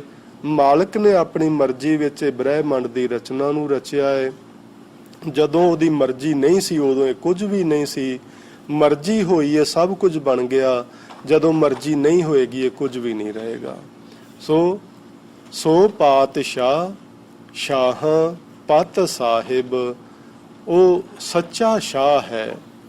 ਉਹ ਪਾਤਸ਼ਾਹ ਦਾ ਪਾਤਸ਼ਾਹ ਹੈ। ਭਾਵ ਜਿੰਨੇ ਰਾਜੇ ਮਹਾਰਾਜੇ ਸੰਸਾਰ ਜਾਂ ਬ੍ਰਹਿਮੰਡਾਂ ਵਿੱਚ ਪੈਦਾ ਹੁੰਦੇ ਨੇ, ਉਹ ਸਭਨਾਂ ਨੂੰ ਪਾਤਸ਼ਾਹੀਆਂ ਬਖਸ਼ਣ ਵਾਲਾ ਹੈ ਤੇ ਆਪ ਸਭਨਾਂ ਤੋਂ ਵੱਡਾ ਪਾਤਸ਼ਾਹ ਹੈ। ਸੋ ਪਾਤਸ਼ਾਹ ਸ਼ਾਹਾਂ ਪਤ ਸਾਹਿਬ, ਸਾਰਿਆਂ ਸ਼ਾਹਾਂ ਦਾ ਵੱਡਾ ਪਾਤਸ਼ਾਹ ਨਾਨਕ ਰਹਿਨ ਰਜ਼ਾਈ। ਇੱਥੇ ਹੁਣ ਨਾਨਕ ਦਾ ਕੱਕਾ ਜਿਹੜਾ ਹੈ ਉਹ ਮੁਕਤਾ ਹੈ। ਇੱਥੇ ਵਿਸ਼ਰਾਮ ਦੇ ਕੇ ਪਾਠ ਕਰਨਾ ਹੈ। ਨਾਨਕ ਰਹਿਨ ਰਜ਼ਾਈ, ਸਾਨੂੰ ਉਹਦੀ ਰਜ਼ਾ ਵਿੱਚ ਰਹਿਣਾ ਚਾਹੀਦਾ ਹੈ। ਗੁਰੂ ਨਾਨਕ ਦੇਵ ਮਹਾਰਾਜ ਸਾਨੂੰ ਸਮਝਾਉਂਦੇ ਨੇ ਕਿ ਸਾਨੂੰ ਉਸ ਵਾਹਿਗੁਰੂ ਜੀ ਦੀ ਰਜ਼ਾ ਵਿੱਚ ਰਾਜੀ ਰਹਿਣਾ ਚਾਹੀਦਾ ਹੈ। ਅਸੀਂ ਜਪਜੀ ਸਾਹਿਬ ਜਦੋਂ ਸ਼ੁਰੂ ਕੀਤਾ ਸੀ ਤੇ ਪਹਿਲੀ ਪੌੜੀ ਵਿੱਚ ਹੀ ਉਹ ਬਚਨ ਆਇਆ ਸੀ, ਕਿਵ ਸਚਿਆਰਾ ਹੋਈਐ ਕਿਵ ਕੂੜਾ ਟੁੱਟੈ ਪਾਲ। ਤੇ ਉਹਦਾ ਆਨਸਰ ਕੀ ਸੀ? ਹੁਕਮ ਰਜ਼ਾਈ ਚੱਲਣਾ ਨਾਨਕ ਲਿਖਿਆ ਨਾਲ। ਇੱਥੇ ਵੀ ਗੁਰੂ ਜੀ ਉਹੀ ਬਚਨ ਆਖਦੇ ਨੇ, ਨਾਨਕ ਰਹਿਨ ਰਜ਼ਾਈ। ਸਾਨੂੰ ਵਾਹਿਗੁਰੂ ਜੀ ਦੀ ਰਜ਼ਾ ਵਿੱਚ ਰਾਜੀ ਰਹਿਣਾ ਚਾਹੀਦਾ ਹੈ। ਜੇ ਅਸੀਂ ਉਸ ਮਾਲਕ ਦੀ ਰਜ਼ਾ ਵਿੱਚ ਰਾਜੀ ਰਹੀਏ, ਇਹ ਵੀ ਇੱਕ ਤਰ੍ਹਾਂ ਦਾ ਉਹਦਾ ਸਿਮਰਨ ਹੈ। ਵਾਹਿਗੁਰੂ ਵਾਹਿਗੁਰੂ ਆਖਣਾ ਵੀ ਉਹਦਾ ਸਿਮਰਨ ਹੈ, ਬਾਣੀ ਦਾ ਪਾਠ ਕਰਨਾ ਵੀ ਉਹਦਾ ਸਿਮਰਨ ਹੈ, ਪਰ ਉਹਦੀ ਰਜ਼ਾ ਵਿੱਚ ਰਾਜੀ ਹੋ ਜਾਣਾ ਇਹ ਵੀ ਇੱਕ ਤਰ੍ਹਾਂ ਨਾਲ ਉਸ ਵਾਹਿਗੁਰੂ ਦਾ ਸਿਮਰਨ ਹੀ ਕਰਨਾ ਹੈ। ਸੋ ਇਸ ਪੂਰੇ ਸ਼ਬਦ ਦੇ ਅੰਦਰ ਗੁਰੂ ਨਾਨਕ ਦੇਵ ਮਹਾਰਾਜ ਸੱਚੇ ਪਾਤਸ਼ਾਹ ਨੇ ਸਾਨੂੰ ਇਸ ਬ੍ਰਹਿਮੰਡੀ ਰਚਨਾ ਬਾਰੇ ਜਾਣਕਾਰੀ ਦਿੱਤੀ ਤੇ ਇਹ ਵੀ ਦੱਸਿਆ ਕਿ ਸਮੁੱਚੇ ਬ੍ਰਹਿਮੰਡ, ਚਾਹੇ ਉਹ ਜੀ ਹਨ ਜੀਵ ਧਾਰੀ ਜਿੰਦਾ ਲੋਕ, ਤੇ ਚਾਹੇ ਜਿਨ੍ਹਾਂ ਵਿੱਚ ਅਸੀਂ ਮੰਨਦੇ ਹਾਂ ਕਿ ਜਿੰਦ ਨਹੀਂ, ਮਿੱਟੀ ਆਦਿਕ, ਇਹ ਪਲੈਨਟਸ, ਇਹ ਖੰਡ ਬ੍ਰਹਿਮੰਡ, ਇਹ ਸਾਰੇ ਦੇ ਸਾਰੇ ਉਸ ਮਾਲਕ ਨੂੰ ਗਾ ਰਹੇ ਨੇ। ਜਿਵੇਂ ਉਸ ਮਾਲਕ ਦਾ ਹੁਕਮ ਹੈ ਉਸੇ ਤਰ੍ਹਾਂ ਹੀ ਇਹ ਬ੍ਰਹਿਮੰਡੀ ਰਚਨਾ ਰਚੀ ਜਾ ਰਹੀ ਹੈ, ਉਸੇ ਤਰ੍ਹਾਂ ਹੀ ਇਹ ਚੱਲ ਰਹੀ ਹੈ। ਉਸ ਮਾਲਕ ਦੇ ਸਾਹਮਣੇ ਕੋਈ ਹੁਕਮ ਨਹੀਂ ਕੀਤਾ ਜਾ ਸਕਦਾ ਕਿ ਤੂੰ ਇਸ ਨੂੰ ਨਾ ਬਣਾ, ਜਾਂ ਤੂੰ ਇਸ ਨੂੰ ਖਤਮ ਕਰ ਦੇ, ਜਾਂ ਤੂੰ ਇਸ ਤਰ੍ਹਾਂ ਨਹੀਂ ਤੇ ਇਸ ਤਰ੍ਹਾਂ ਕਰ। ਕੁਛ ਨਹੀਂ ਆਖਿਆ ਜਾ ਸਕਦਾ। ਉਹ ਮਾਲਕ ਪਾਤਸ਼ਾਹ ਦਾ ਪਾਤਸ਼ਾਹ ਹੈ, ਸਾਨੂੰ ਉਹਦੀ ਰਜ਼ਾ ਵਿੱਚ ਹੀ ਰਾਜ਼ੀ ਰਹਿਣਾ ਚਾਹੀਦਾ ਹੈ। ਸੋ ਇਹ ਗੁਰੂ ਨਾਨਕ ਦੇਵ ਮਹਾਰਾਜ ਨੇ ਸਾਨੂੰ ਇਸ ਸੋ ਦਰ, ਜਿਸ ਨੂੰ ਆਪਾਂ ਅੱਜ ਕੱਲ੍ਹ ਰਹਿ ਰਾਸ ਆਖਦੇ ਹਾਂ, ਉਸ ਦਾ ਜਿਹੜਾ ਪਹਿਲਾ ਸ਼ਬਦ ਹੈ ਉਹਦੇ ਵਿੱਚ ਸਾਨੂੰ ਪਰਮਾਤਮਾ ਨਾਲ ਜੋੜਿਆ। ਭਾਵੇਂ ਸਾਰੀ ਬਾਣੀ ਵਿੱਚ ਹੀ ਪਰਮਾਤਮਾ ਨਾਲ ਜੋੜਿਆ ਹੈ, ਪਰ ਇਸ ਸ਼ਬਦ ਵਿੱਚ ਉਚੇਚੇ ਤੌਰ ਤੇ ਕਿਵੇਂ ਸਾਰੀ ਦੀ ਸਾਰੀ ਰਚਨਾ ਉਸ ਵਾਹਿਗੁਰੂ ਨੂੰ ਗਾ ਰਹੀ ਹੈ, ਤੇ ਸਾਨੂੰ ਇੱਕ ਤਰ੍ਹਾਂ ਨਾਲ ਪ੍ਰੇਰਨਾ ਦਿੱਤੀ ਗਈ ਕਿ ਤੁਸੀਂ ਵੀ ਬਈ ਉਹਦੀ ਰਜ਼ਾ ਵਿੱਚ ਰਾਜੀ ਰਹੋ ਤੇ ਉਹਦੇ ਨਾਮ ਦਾ ਸਿਮਰਨ ਕਰੋ। ਇਹਨਾਂ ਸ਼ਬਦਾਂ ਨਾਲ ਹੋਈਆਂ ਭੁੱਲਾਂ ਦੀ ਖਿਮਾ। ਉਹ ਪਾਤਸ਼ਾਹ ਦਾ ਲਿਖਿਆ ਤਾਂ ਸ ਹੈ, ਅੱਗੇ ਸ਼ਾਹ। ਹਾਂਜੀ ਹਾਂਜੀ, ਇਹ ਜਿਹੜਾ ਪਾਤਸ਼ਾਹ ਸ਼ਬਦ ਹੈ ਭੈਣ ਜੀ, ਇਹ ਸ਼ਾਹ ਸ਼ਬਦ ਅਰਬੀ ਫਾਰਸੀ ਤੋਂ ਆਇਆ ਹੋਇਆ ਹੈ। ਸੋ ਇਹ ਜਦੋਂ ਗੁਰਬਾਣੀ ਲਿਖੀ ਗਈ ਹੈ, ਵਿਦਵਾਨ ਇਸ ਗੱਲ ਨੂੰ ਮੰਨਦੇ ਨੇ ਕਿ ਉਸ ਵਕਤ ਗੁਰਮੁਖੀ ਲਿਪੀ ਵਿੱਚ ਸੱਸੇ ਪੈਰੀ ਬਿੰਦੀ ਨਹੀਂ ਸੀ ਹੁੰਦੀ। ਸੋ ਇਸ ਗੱਲ ਦੀ ਉਦਾਹਰਨ ਆਪਣੇ ਕੋਲ ਹੈਗੀ ਏ। ਹੁਣ ਪਿੱਛੇ ਜੇ 10 ਕੁ ਸਾਲ ਹੋਏ ਨੇ, 10-12 ਹੋਏ ਹੋਣੇ ਨੇ, ਪੰਜਾਬੀ ਯੂਨੀਵਰਸਿਟੀ ਪਟਿਆਲਾ ਨੇ ਲੱਲੇ ਪੈਰੀ ਵੀ ਬਿੰਦੀ ਲਗਾ ਦਿੱਤੀ ਏ। ਸੋ ਪਹਿਲਾਂ 1 ਜਾਂ 2 ਅੱਖਰਾਂ ਦੇ ਪੈਰਾਂ 'ਚ ਲੱਗਦੀ ਸੀ, ਫਿਰ ਹੁਣ ਤੱਕ 5 ਦੇ ਪੈਰਾਂ 'ਚ ਲੱਗਦੀ ਸੀ, ਪਰ ਹੁਣ 10-12 ਸਾਲ ਤੋਂ ਪਹਿਲਾਂ 6 ਅੱਖਰਾਂ ਦੇ ਪੈਰਾਂ ਹੇਠਾਂ ਬਿੰਦੀ ਲੱਗਦੀ ਹੈ। ਸੋ ਜ਼ਰੂਰਤ ਪੈਣ ਤੇ ਜਿਹੜੇ ਭਾਸ਼ਾ ਵਿਗਿਆਨੀ ਹੁੰਦੇ ਨੇ ਉਹ ਅੱਖਰਾਂ ਦੀ ਅਦਲਾ ਬਦਲੀ ਕਰਦੇ ਰਹਿੰਦੇ ਨੇ। ਸੋ ਹੁਣ ਜਦੋਂ ਗੁਰੂ ਨਾਨਕ ਸਾਹਿਬ ਨੇ ਬਾਣੀ ਲਿਖੀ, ਉਦੋਂ ਵਿਦਵਾਨਾਂ ਦਾ ਮਤ ਹੈ ਕਿ ਸੱਸੇ ਪੈਰੀ ਬਿੰਦੀ ਸਾਡੇ ਕੋਲ ਹੈ ਨਹੀਂ ਸੀ ਗੁਰਮੁਖੀ ਵਿੱਚ। ਗੁਰਮੁਖੀ ਵਿੱਚ ਉਦੋਂ ਛੱਛਾ ਸੀ, ਛੱਛਾ ਛਤਰੀ ਵਾਲਾ, ਹਨਾ, ਉਹ ਸੀ ਛੱਛਾ ਗੁਰਮੁਖੀ ਸਾਡੇ ਕੋਲ। ਤੇ ਸੱਸੇ ਪੈਰੀ ਬਿੰਦੀ ਲਗਾ ਕੇ ਉਸ ਨੂੰ ਸ਼ਹਿਰ ਵਾਲਾ ਬਣਾਇਆ ਜਾਂਦਾ ਸੀ। ਹਿੰਦੀ ਵਿੱਚ ਸ਼ਹਿਰ ਹੈ ਨਾ, ਤੇ ਉਹ ਜਿਹੜਾ ਸ਼ਹਿ ਹੁੰਦਾ 21 ਵਾਲਾ ਉਹ, ਤੇ ਛੱਛਾ ਛਤਰੀ ਵਾਲਾ, 2 ਤਰ੍ਹਾਂ ਦੇ ਸ਼ਾਹ ਨੇ। ਸੋ ਸੱਸੇ ਪੈਰੀ ਬਿੰਦੀ ਲਗਾ ਕੇ ਉਹ 21 ਵਾਲਾ ਸ਼ਹਿਰ ਵਾਲਾ ਸ਼ ਬਣਾਇਆ ਜਾਂਦਾ ਹੈ, ਤੇ ਉਸ ਵਕਤ ਇਹ ਗੁਰਮੁਖੀ 'ਚ ਹੈ ਨਹੀਂ ਸੀ। ਇਸ ਕਰਕੇ ਇਹਦਾ ਉਚਾਰਨ ਜਿਹੜਾ ਹੈ ਉਹ ਪਾਤਸ਼ਾਹ ਕਰਨਾ ਹੈ, ਕਿਉਂਕਿ ਉਸ ਵਕਤ ਸੱਸੇ ਪੈਰੀ ਬਿੰਦੀ ਅਜੇ ਹੋਂਦ ਵਿੱਚ ਨਹੀਂ ਸੀ ਆਈ। ਸੋ ਪਾਤਸ਼ਾਹ, ਸ਼ਾਹਾਂ ਬਹੁਵਚਨ ਸ਼ਬਦ ਹੈ ਵੀ ਬਹੁਤ ਸਾਰੇ ਸ਼ਾਹਾਂ ਦਾ ਪਾਤਸ਼ਾਹ ਹੈ ਉਹ ਮਾਲਕ। ਸੋ ਇਵੇਂ ਹੀ ਰਜ਼ਾਈ, ਜੱਜੇ ਦੇ ਪੈਰੇ ਵੀ ਬਿੰਦੀ ਲੱਗਦੀ ਹੈ, ਇਹਨੂੰ ਰਜਾਈ ਨਹੀਂ ਪੜਨਾ, ਰਜ਼ਾਈ, ਰਜ਼ਾ ਤੋਂ ਬਣਿਆ ਹੋਇਆ ਇਹ ਸ਼ਬਦ ਹੈ। ਹਾਂ, ਉਹਦੇ ਉੱਤੇ ਵੀ ਲਗਾਈ ਹੈ। ਹਾਂਜੀ, ਉਹਦੇ ਉੱਤੇ ਵੀ ਲੱਗਦੀ ਹੈ ਸ਼ਾਹਾਂ। ਹਾਂਜੀ, ਬਹੁਵਚਨ ਬਣਾਉਣ ਲਈ ਉਹਦੇ ਉੱਤੇ ਬਿੰਦੀ ਲਗਾਈ ਜਾਂਦੀ ਹੈ। ਹਾਂਜੀ, ਮੈਨੂੰ ਫਤਿਹ ਕਹਿ ਲੈਣ ਦਿਓ, ਫਿਰ ਤੁਸੀਂ ਜ਼ਰੂਰ ਗੱਲਬਾਤ ਕਰ ਲੈਣਾ।